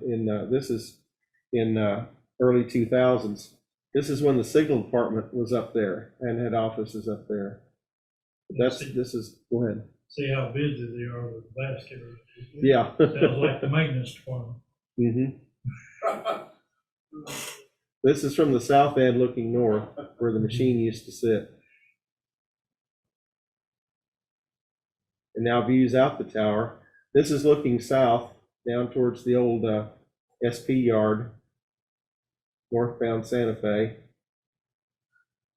Notice the industrial spur that crossed both or all 3 north-south main tracks and went off over there to the west. Southbound mop at Broadway Street, just south of the tower.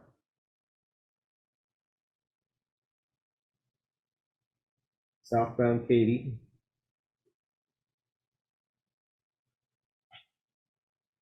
And one of the many loaded coal trains on the BN coming down from Wichita Falls headed to South Texas. Dwayne, there's a trash can right here if you need it. Yeah, I was going to say it's a good thing I haven't eaten. There you go. Yeah. Oh my God. We got another one.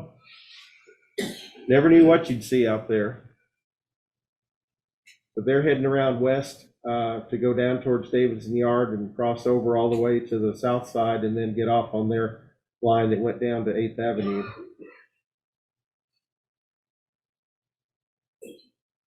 Now, during the construction of I-30, I-35, they had this huge gravel dirt pile in the northeast quadrant, and if you were brave enough to climb to the top of the thing, this is the view you would get.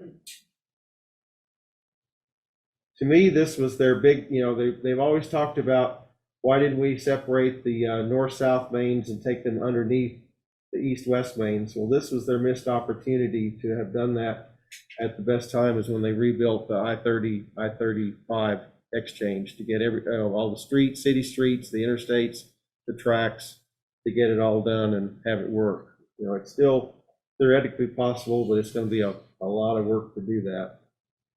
It's still talked about, but not in anybody's short-term plans. Yeah. And when they built the Yeah. 30 overpass, Mhm.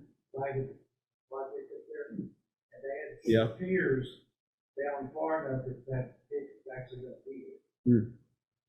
So someone was thinking back then, huh? Yeah, well, yeah, they've been thinking about that Yeah. for years. This is in 2002.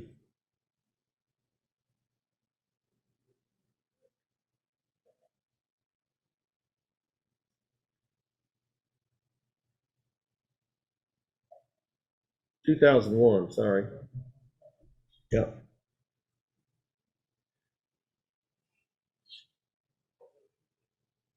We've got a southbound Santa Fe coming through, while the SP is over on their line, switching out the north end of their yard at Broadway.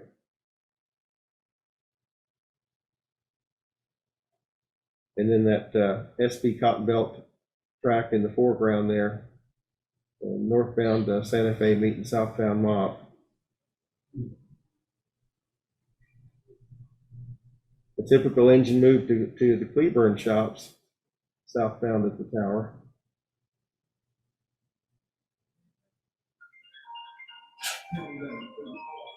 And Amtrak. Now notice now the SP diamond has been removed, and they just are now switched into the Santa Fe main just south of the tower there. And then right down through here is what they call the Barnhart Y, from west to south.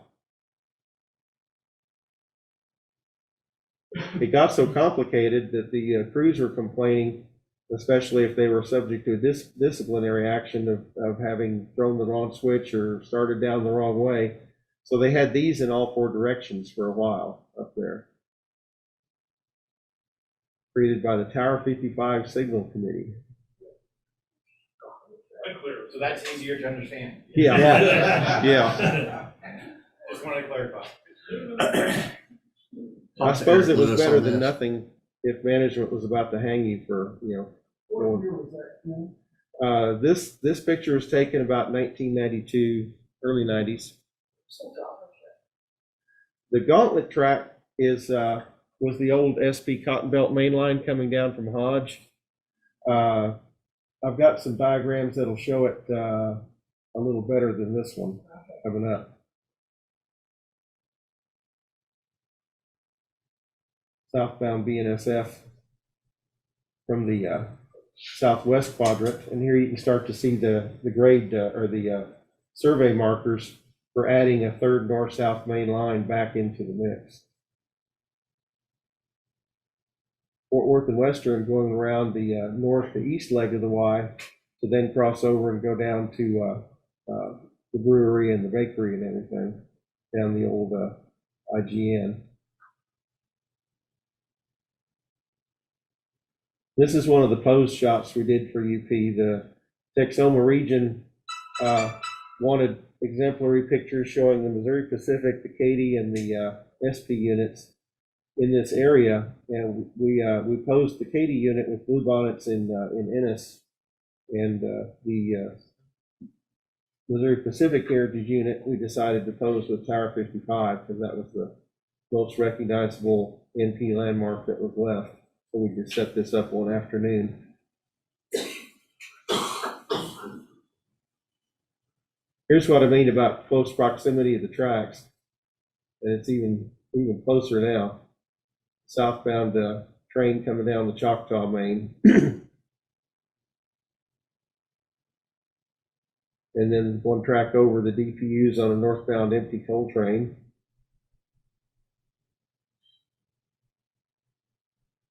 And TRE Tex Rail stayed out of the whole thing by building their own bridge over there down to the TNT station, so they could actually maintain the schedule.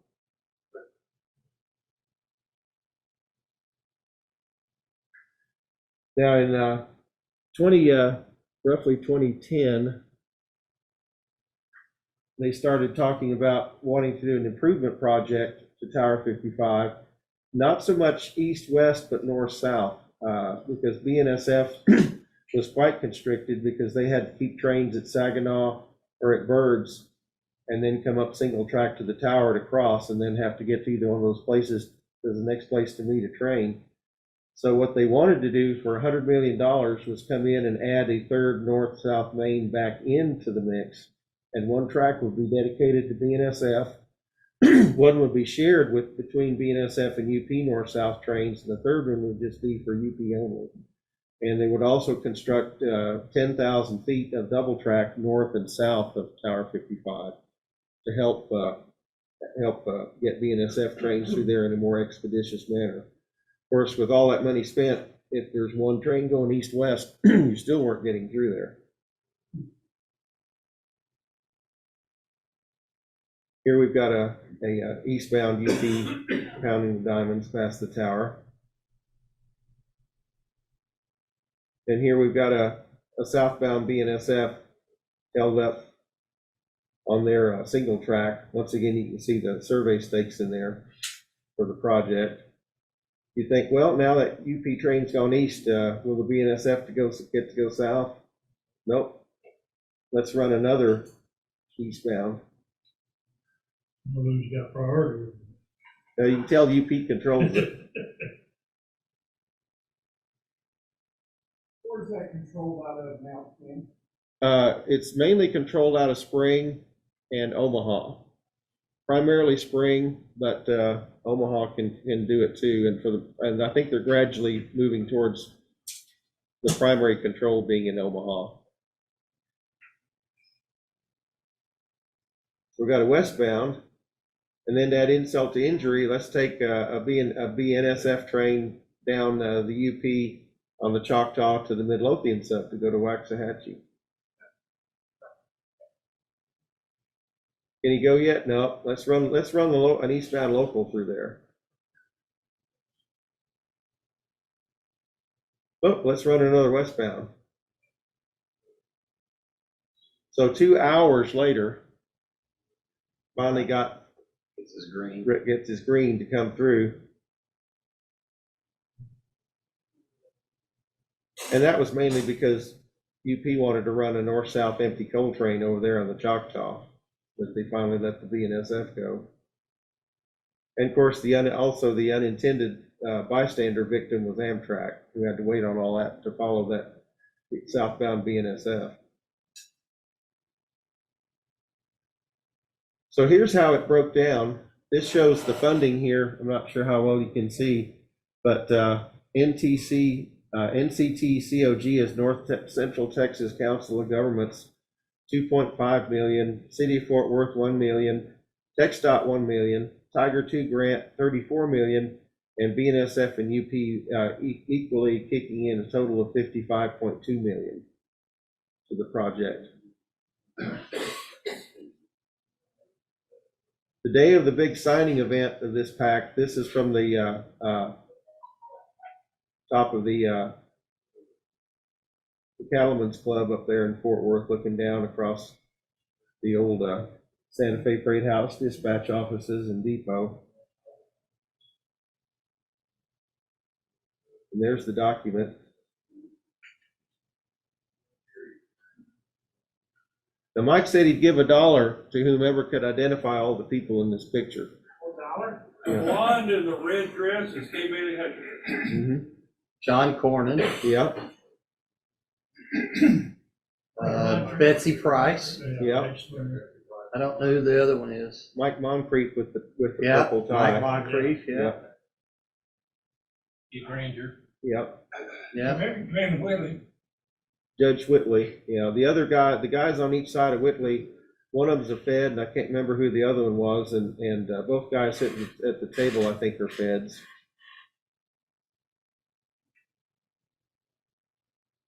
This shows it, what the plan was.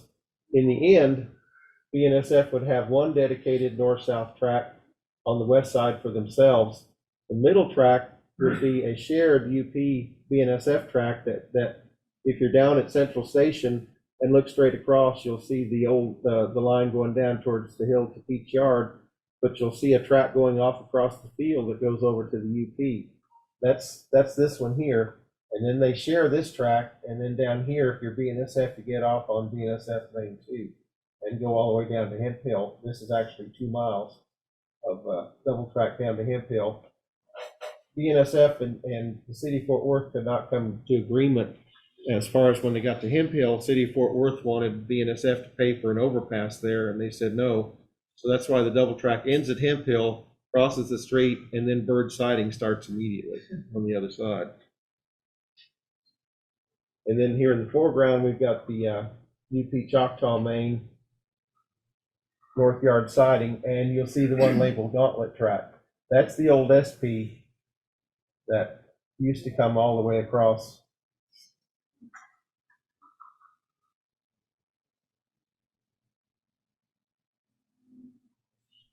844 in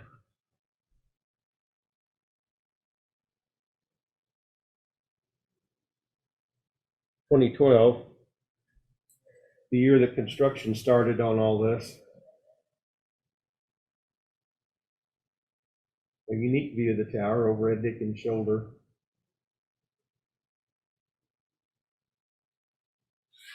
And this is the beginning of the construction, primarily on the BNSF. This is just north of Northside Drive. This is off of Northside Drive, looking south towards Tower 55, and this is going to become the CP known as CP Breedenberg, named after Roland Breedenberg, the longtime SP and BNSF official.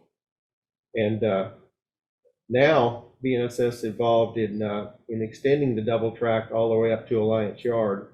So rather than being a switch, ending in a switch up here, the second main line is under construction here, heading up towards Saginaw. And they're actually building the second bridge over the Trinity, just north of there as we speak. Now here's closer to downtown, looking north of a grain train coming down the signal lane while they're pulling rail out for the track laying machine to go down the other right away there for the 10,000 feet north of Tower 55. They had to build some retaining walls and everything. Set the track right there next to Peach Yard. The track right, Peach Yard is actually down the hill about half a mile to the right. Yeah. Yes. Yeah. If you're down at Peach Yard and look up towards the west and you see BNSF going by, yeah. There's the TLM in action. Where's Terry? Terry, that's my seat right underneath there. Oh, cool. Black frame. Yeah. That was comfortable. Not on that project. Got a seat on the stove. Yeah. Yeah, I have a lot of respect for the guy that sits in that seat. So That's a good one. yeah.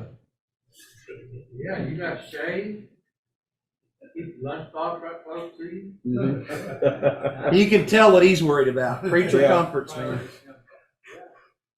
That shows the track laying machine at work being pulled along and pulling the rails up through the guides and then laying them down on top of the ties that come down that conveyor right above your head as you're in the hot seat. Another fun job. Yeah, that was scary riding on that thing, banging over those joints. This is at Peach Yard looking north where they laid double track on the UP right up to the river there. And there's the bridge for the second track over Peach Yard. Everything north of the bridge is UP. Everything south of the bridge belongs to UP, but is long-term leased to Fort Worth and Western. here we are looking up the gauntlet track that's being relayed from stick rail to welded rail. Ken, why do they call it the gauntlet track when it's not really a gauntlet? That's a good question. I have not spoken to anybody. I mean, that's what it's always been called, but why is the elusive? Yeah. They carry over from the old rock holiday, Yes. like when they used to have their Y. Yeah. Yeah. This is off of the side of the highway with a little protection looking north. Yeah. This is pre-drone days. I do this with the drone now. In fact, I'll be out there with the drone on Monday. Who are you shooting? Trinity Metro. You might point out where 4014 was sitting whenever it came into town. Yeah, when 4014 came into town, it was right back up there in that open area. In fact, that was that iteration of the gauntlet track that's just on the left side of the protection fence there.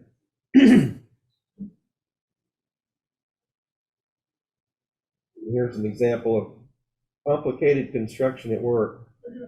Now, just take a look at all the guys that are just standing around. Mm-hmm. Terry. That's all super. No, I'm sitting inside that air conditioned cabin in Tampa.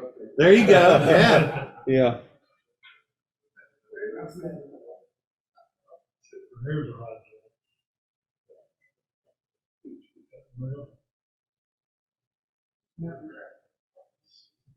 Yeah.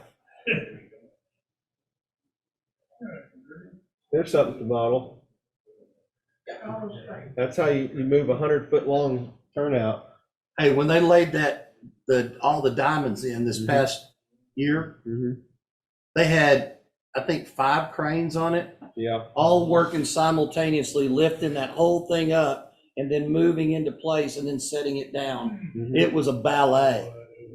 It was like at 11 o'clock at night they were doing it, and it was all on that video feed that you were talking about. You could watch them. Yeah. And they had it all built, picked it up, and then swung it around on booms on these cranes, and then tractored it over into place, and then shifted everything and set it down all as one unit.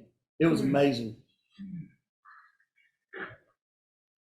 Yeah, the big cutover with the diamond replacement and everything for this project was in 2014, which is coming up here in a few minutes.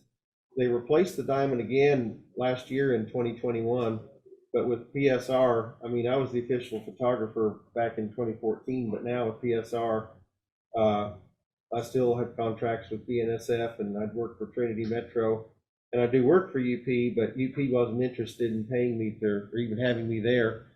If I wasn't under contract, they didn't want me photographing the work, even though it was visible from the camera, so I just didn't show up. Got to be too much politics with UP.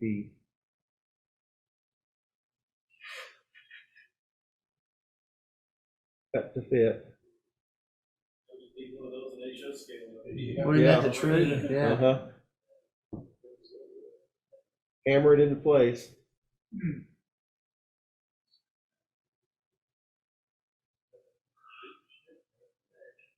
This is once again from the south looking north, as we've got a westbound headed across the diamonds down to Davidson Yard, and a southbound that'll come down the Choctaw sub once it's opened up there on the far right. They put the switch and the spur back into Obi Macaroni, even though I've never seen it used for anything. last time I seen it used back in the 80s. Yeah. They were parking switches. Here's one of the typical views of the time of the northbound BNSF and then a northbound UP in what they call the Nay bypass. And then Amtrak 21 having come around that southeast leg of the Y from Dallas, backing up into the station. Now those, I'm sorry. those look like auto cars. Those are those frames. Auto frames. Yeah. Mm-hmm. Oh, plenty of those. Yeah, I think that's actually a southbound, the DPU on a southbound train going to Mexico, but I can't remember. And were they able to keep one of the northbound lines open when they were adding the third one? They would leapfrog. They had it all planned. Yeah, yeah. They would have one open and then they have the other open, and they'd work it in phases. And then they'd work for a while, run a couple of trains down, then they'd tear that out and run a couple of trains down the other one. It got pretty complicated. Length of the project from actual 2011 to 2014, 3 years. Yeah, all these shots took place over 3 years. It was a good time to catch Amtrak meeting because day after day, they would always meet on the new BNSF double track just south of the tower there. You're standing on Hattie Street? Yes. That was Hattie Street, the background of that two previous. Yes, sir. So you were actually looking south, that freight train should have been going north. You said you were in Mexico. He was, yeah, Hattie Street's, yeah, that's Hattie So right he's going there. north. Well, he's probably going to VOP eventually. Yeah. That's what. I will go with that. That's my new story. Sticking to it. Now you can begin to see the track diagram in a little better shape. You've got the Choctaw main over here. You've got the shared BNSF UP main here, and the dedicated BNSF main, the bridge has not been placed over Lancaster down there for that yet. And so it ends right there. And it's now, at the moment, just a spur for the BNSF main line. That's looking north. This is looking north up towards the tower from Hattie Street. A lot of this is in conjunction with the city changing the bridges over Rosedale. Back up in the tower again, we've got a southbound going over the diamonds. And another southbound coming down the Choctaw at the same time. And signal department getting ready for the cutover. I was, Wait a minute, back up one. Is that a penny down there? This is an HO scale thing. That penny's there for scale Yes. reference. I know what you did. Yeah. Okay, all right. It looks like Lincoln's head is up. I think so, yeah, I think so. It does. I was privileged to be in with the signal department enough that I was the only, when they were doing the cutover, the tower itself was a very sterile, closed environment, because the signal department was in control of all train movements through the tower and around the legs of the Y that were still open while the diamond was replaced. And they had a person stationed at each switch to manually throw the switch as the movement was directed by the signal department operator, working in conjunction with the dispatcher. And they wanted a sterile environment, so I was the only non-signal department person allowed to be up there while they were doing that, yeah. And everybody else came up, they said, no, you gotta go. Were those all powered intro switches? They were before. They were not easy to do. Yeah. There's the diamond. Yeah, the new one with 3 north-south mains and 2 east-west going in, ready to go in. That's what it looks like on one of the monitor screens. Now they had to add for the new BNSF main, they had an existing bridge. I don't have a straight down view of this, but they had an existing bridge that went to the passenger station for Amtrak. But for the dedicated BNSF main, they had to add a new bridge in between that and the two UP bridges at Lancaster. And they since they had such a far reach to go over there to drop those close to 100-ton girders in place, they came up with this super outrigger deal, which was really neat to watch. He not only could, they could push that thing outwards to the distance that they needed to balance everything out. There's a video of one of those things miscalculating and rolling over. Oops. Oops. Yeah, I didn't include a picture of it, but there's that whole thing is computerized up in the cab of the crane, where he's got an output that anything he tries to do that supposedly exceeds specifications, it stops and locks the controls. The one in the video did. Yeah, or he did. Yeah, they didn't have it turned on. If you just jumper this wire, Yeah. still, if you just jumper this wire from ear to ear, it'll do anything you want it to But when do. you saw the counterweight start to lift up off the ground. Yeah.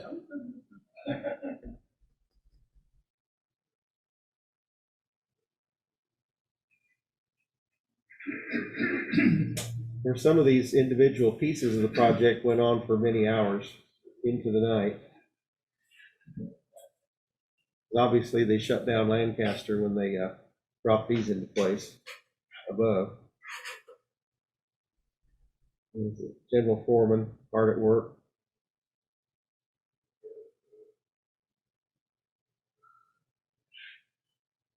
It always amazes me how precisely these things that are built somewhere else drop right down on the bolts.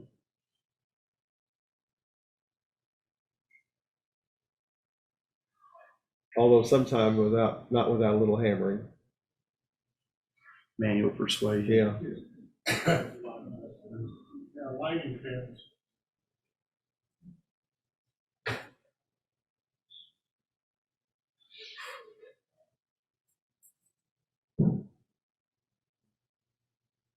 Yeah, this is November 8th and 9th. Double check that. I forgot my note sheet at home in my haste this morning. August, August 2014. This is the 24-hour window to replace the diamonds there at the tower. And this is the northbound train that they call the closure train, that after this, nothing else will go north-south or east-west through the diamond area. What trains still can run are ones that would traverse each leg of the Y.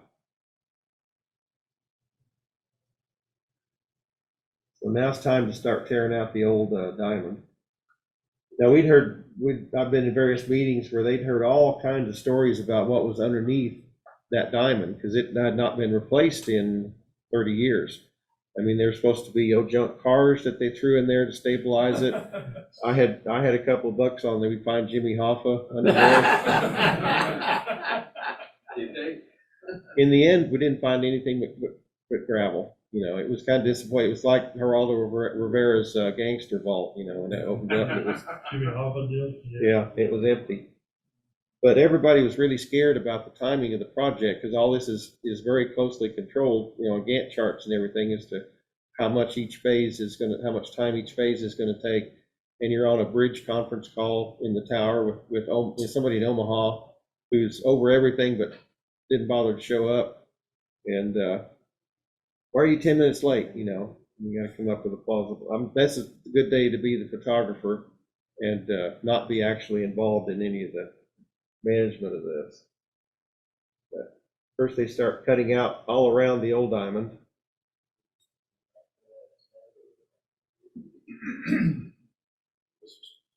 And this is one of those moments where I was the only one who was non-signal that was allowed to come and go into the tower.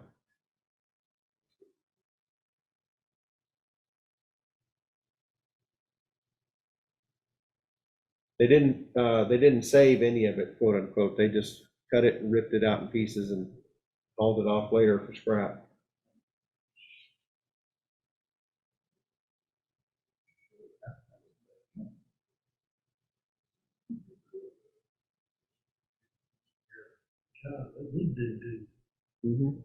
It went down about 10 feet. And I'm not being an engineer, I can't precisely explain all the layers, but the whole reason of going down that deep was to build everything back in layers so it would drain the way you wanted to, and that the ballast and everything that was underneath the diamond would not just gradually be pushed out and spread out by the weight of the trains above. So they dug that huge square hole. And the first thing they put down was mats, which you'd think would be counterproductive, but they didn't want the water going straight down. They wanted it to go out to the sides and dissipate. Did they get rid of Lake Tower 55? I'm sorry? Did they get Oh, rid yes. of Lake Tower 55? Yeah, I've not seen any rear. Well, that's about where it was. Yeah. We still had train movements going around all four legs of the Y as needed. They took one train that they really wanted to run. They took him up north in the north yard around that leg of the Y And he had an engine on each end, and then they took him around east to go to Dallas.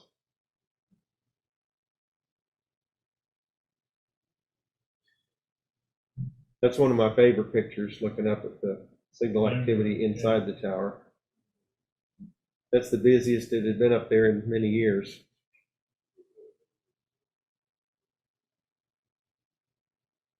And getting the signal heads turned from perpendicular to their new location, because they would have to be activated by the following afternoon.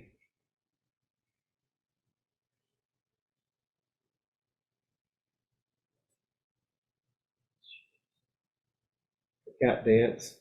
We start to spread rock and then sand. And this was unique. This surprised me. They put down this honeycomb stuff, and then they filled it with very small, fine gravel. But this was so that the water would dissipate, but the gravel wouldn't migrate out with it. Is it a metal type material?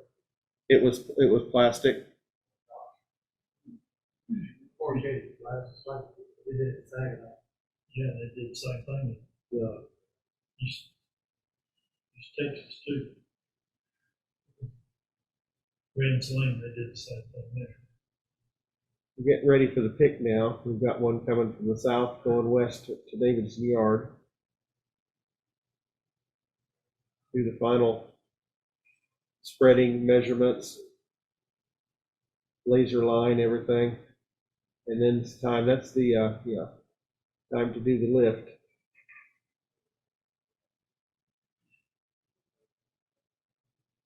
Bring it around ever so slowly.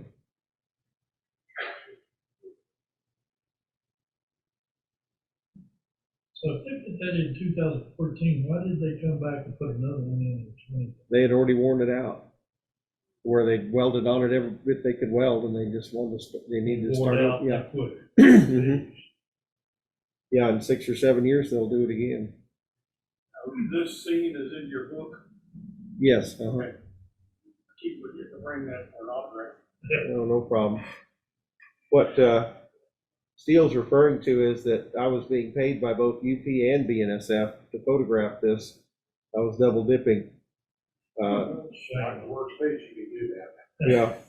What they did was we made a photo book, and they first made 200 copies of it to give out at the ceremony. Those went within seconds. They were gone.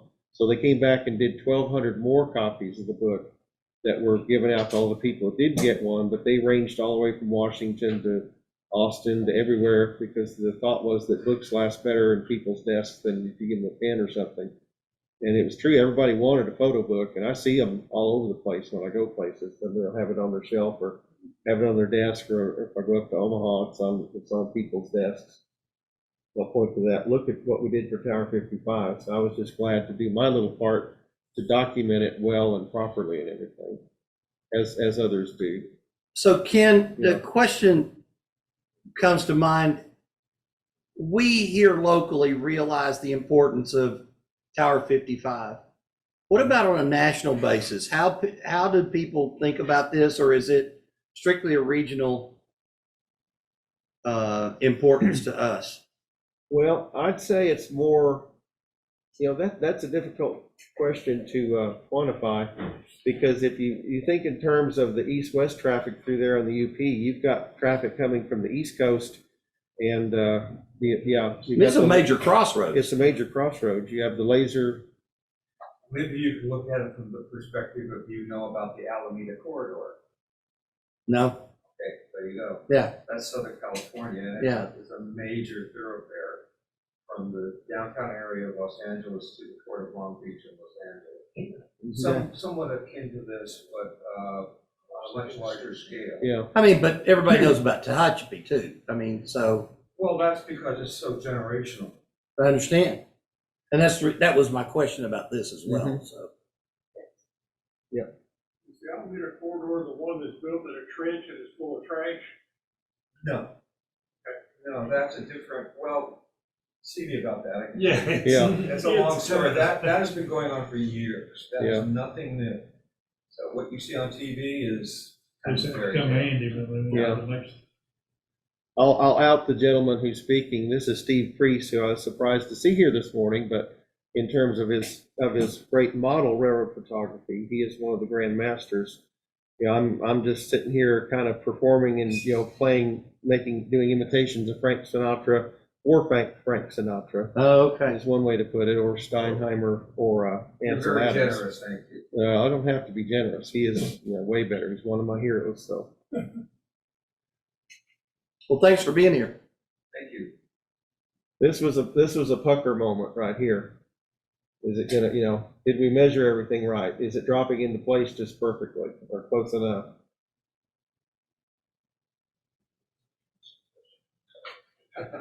And the one finger directing all those crane, the big crane and the others that are doing fine tuning there with that Traco bucket.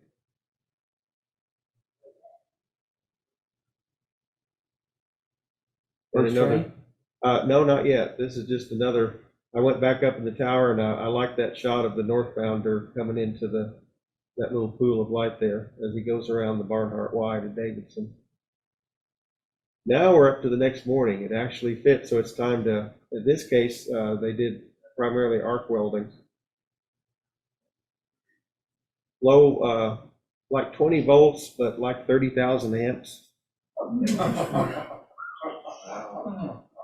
I've never seen one. Yeah.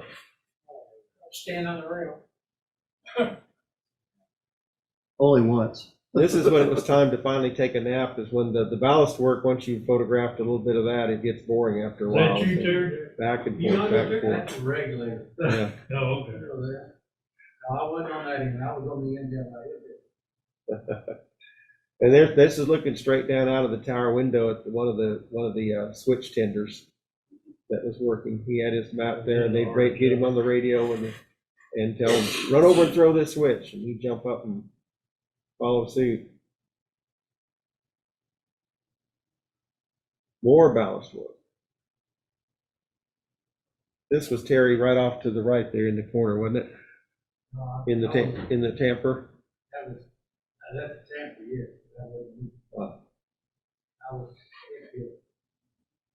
Still hard at it with the signal department up there.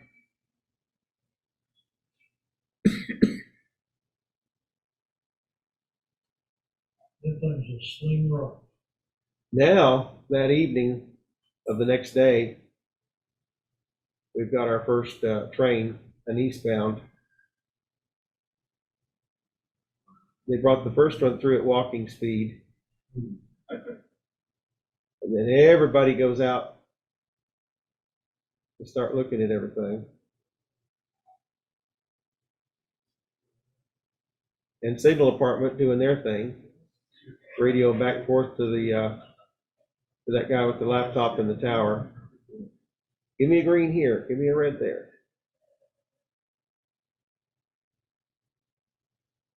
Northbound UP over the New Diamonds on the Choctaw.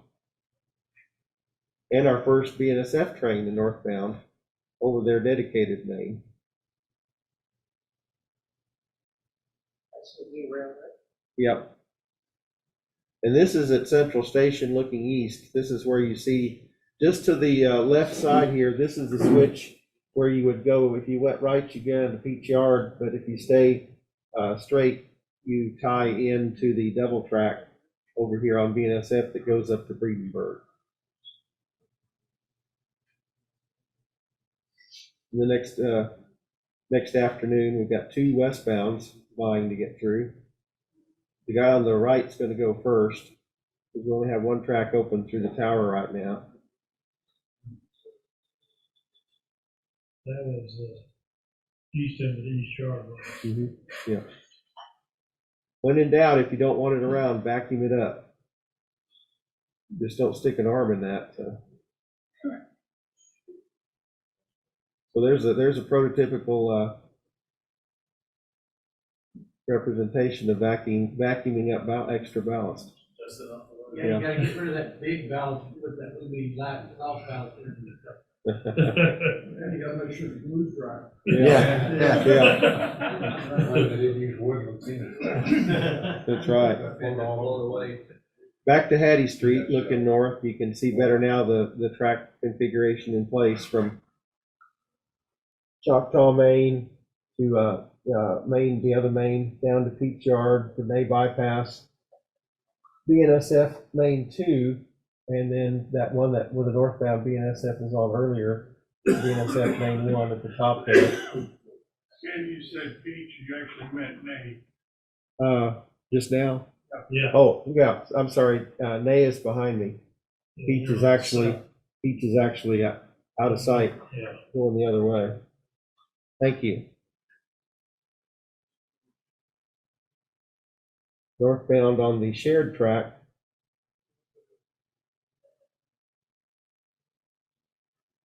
Southbound on the shared track.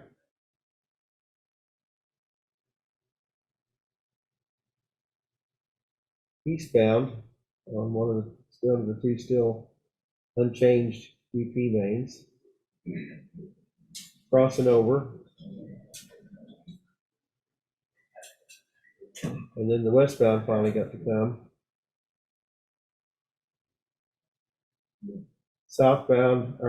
Westbound to southbound around the Barnhart Y. A lot of red signals and one yellow, red over yellow.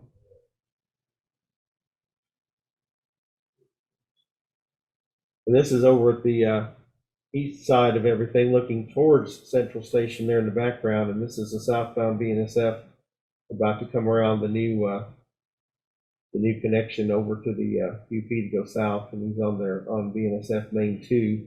And that 17th Street interlocking, this is where if you're going downhill to Peach Yard, you make a hard right there. There he is, closer up.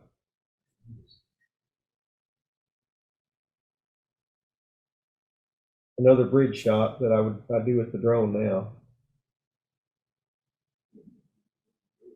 You can see that train was just on up here, coming over from opposite Central Station around through the field, and then where the old Fort Worth and Denver Roundhouse used to be, just to the right of that, and then cutting in to the middle track there. Jerry, was that where the circus track was? Circus track is over here. Oh, okay. It still exists. There. Yeah, no more circus. But, Yeah, but the like circus, they built it. And then yeah, it's even called the circus track on the diagram. There we've got a southbound grain train on the BNSF's dedicated main. Of course, for all the money they spent, it just takes one east-west train to, whole thing's tied up. Northbound on the Choctaw while that southbound's going by.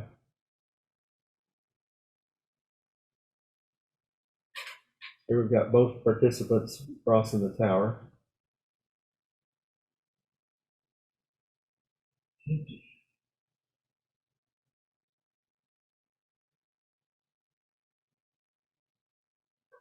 Yeah, the circus track is right about where I'm standing now. They hadn't put it back in at this point.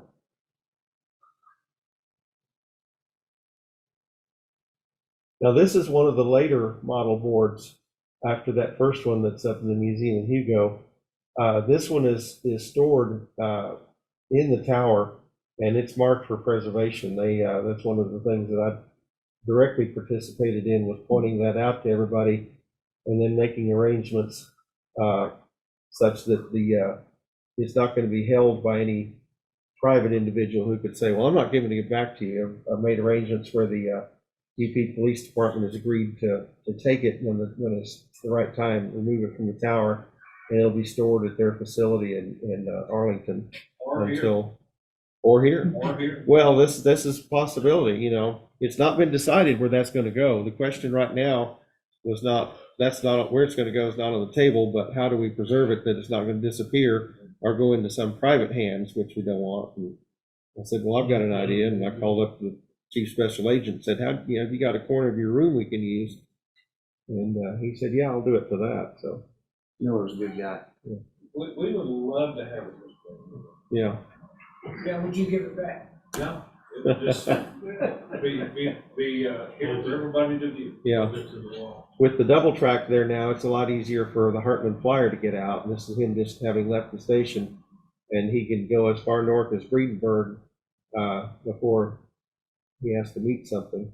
But now he's not stuck in the station by a train that's stuck away to Tower 55.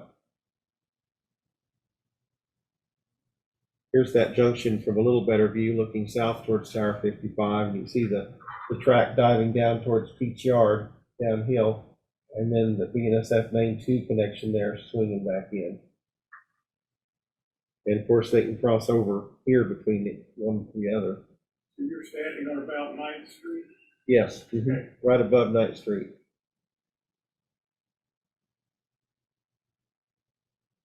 And the circus track is not back in place yet. It's there in the foreground now.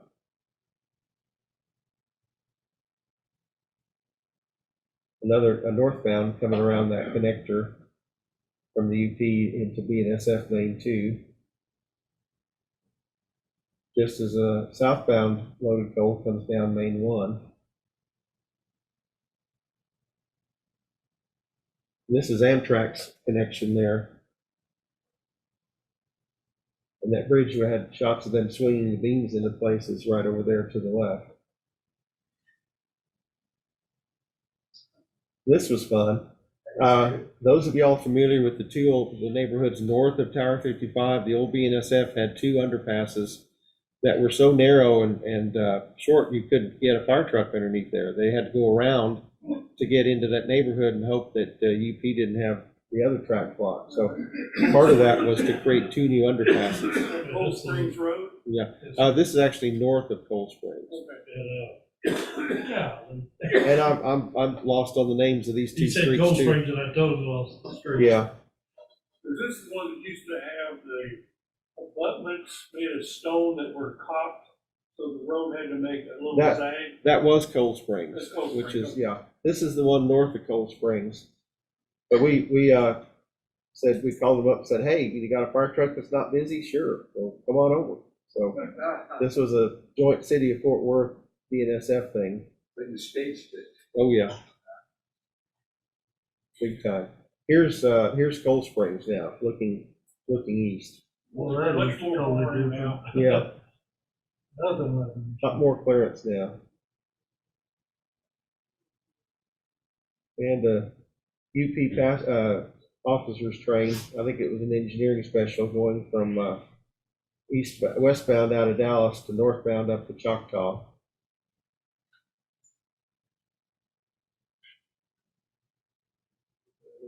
Getting close to the end now.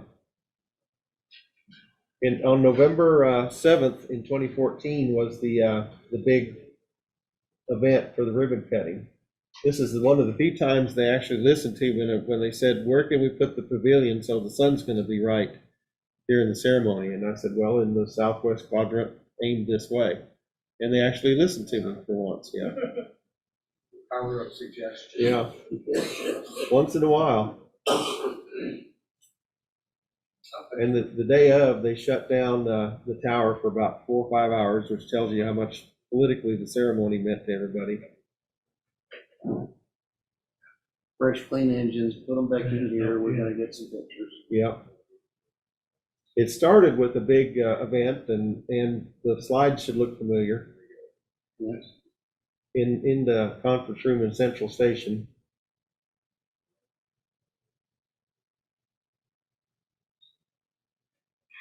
Where is Central Station? The old intermodal transportation station, Amtrak and TRE, Tex Rail, and Greyhound bus. Is that where the stuff that matters interrelated is? Yes, yes. So they put the UP in at east-west, and they put the BNSF facing north. Oh. The guys with the champagne. They just pulled them up and smashed it between the two. Just welded right together. There's Lance Fritz, the still current CEO of Union Pacific, and then the now retired Carl Ice, the CEO of BNSF.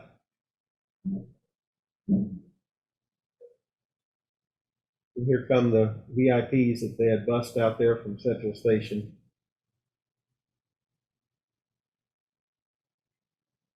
Lance talking to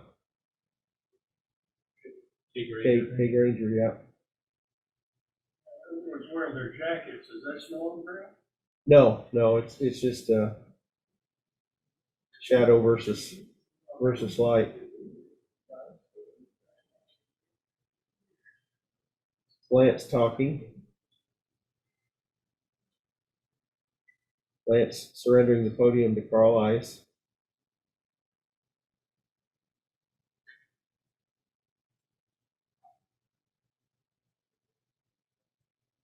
He was government, I believe. And then the big cutting.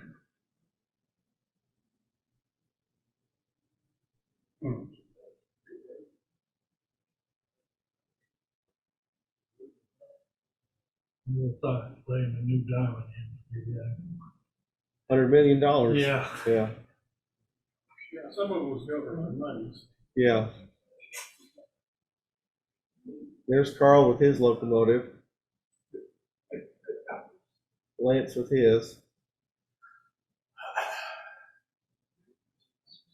And I got both of them together for a brief moment. But they had some interesting conversation. Yeah. But you can't see the knives in each other's hands.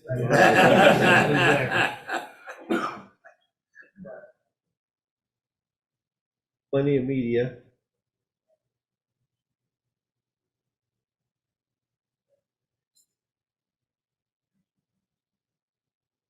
And then time to start shutting things down and get everything open again. Put the two engines together, go off. I forget where they went off to. And then the first train to run was 22.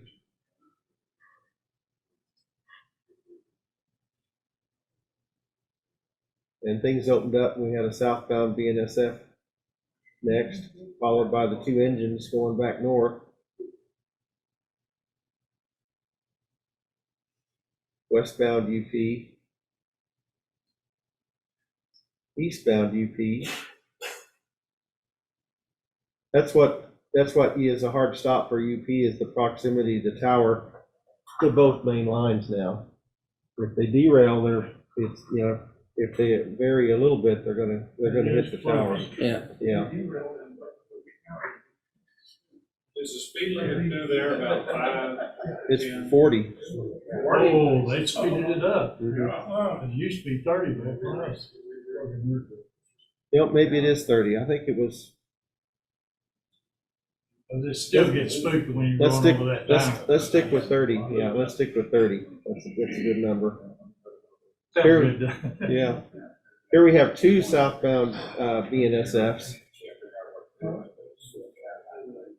The first one, and then followed shortly by the second one, showing what they got their money's worth out of it, running two trains at once, at least down as far as Birds. Right. But at least they had room to fit two trains just north of the tower now.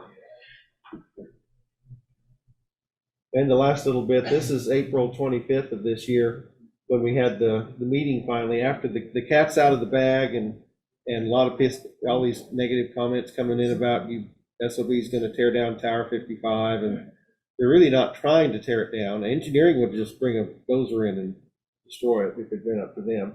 But they've been told to play nice now, and so everybody's drawing They got back. caught down there. Playing. Well, and I just think that all those pigeons up there on the top have nothing to worry about now. Yeah.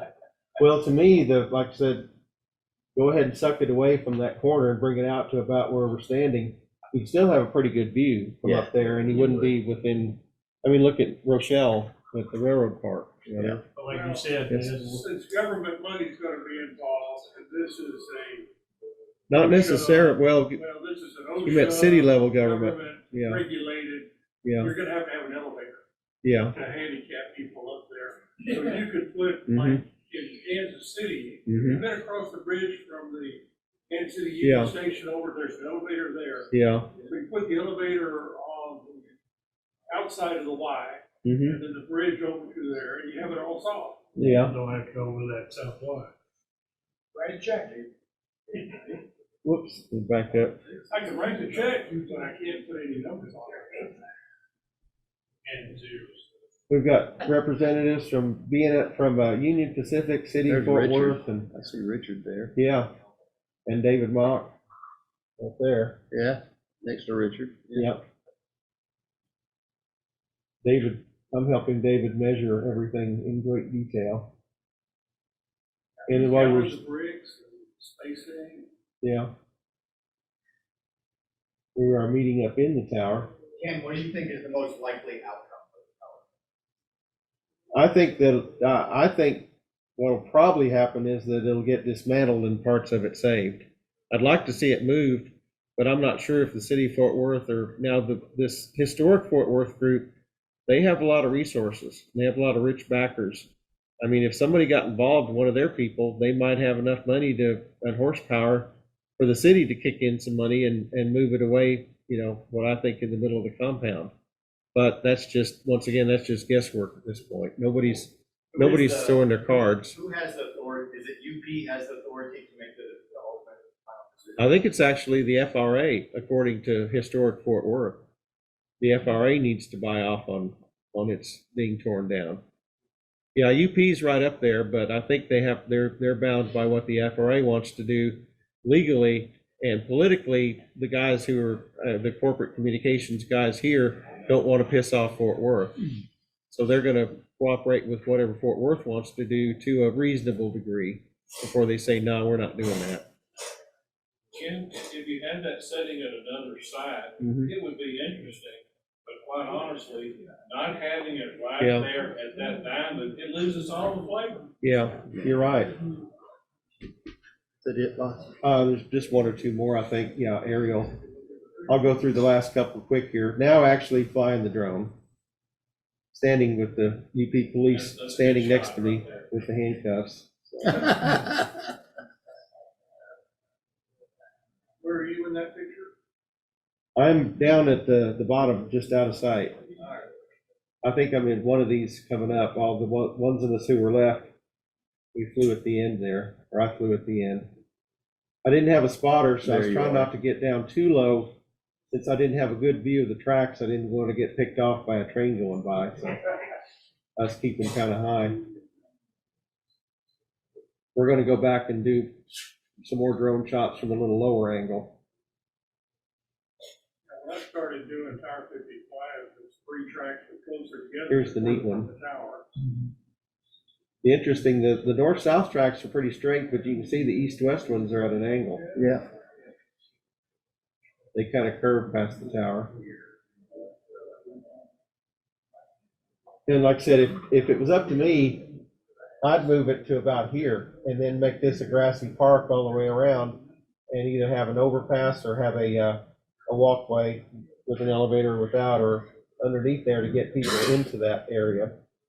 But then again, if they're going to move it, maybe they'll put it out here outside the south to east leg of the Y. Yeah. I'd like to put it on the other side of the Bernhardt too. Yeah. And have that whole building, They could. that parking area right there. Yeah. From the bakery. The park lot would be shaded by those big concrete uprights. And that's it. All right. That's it. Thank you, Ken. Thank you. Questions? Any questions? Who wants to go run trains? All right. Well, guys, it's been a great meeting. We ended up having right at 50 people here today. Was it 49? 41 here and then 7 online. 7 online, so 48 total. So good day. Everybody, you're welcome to stick around for a little while and have some fellowship. But otherwise, be safe, and we'll see you in August. Take care, guys. Well, you won't see me in August. I'll be at National. So, yeah, that's it.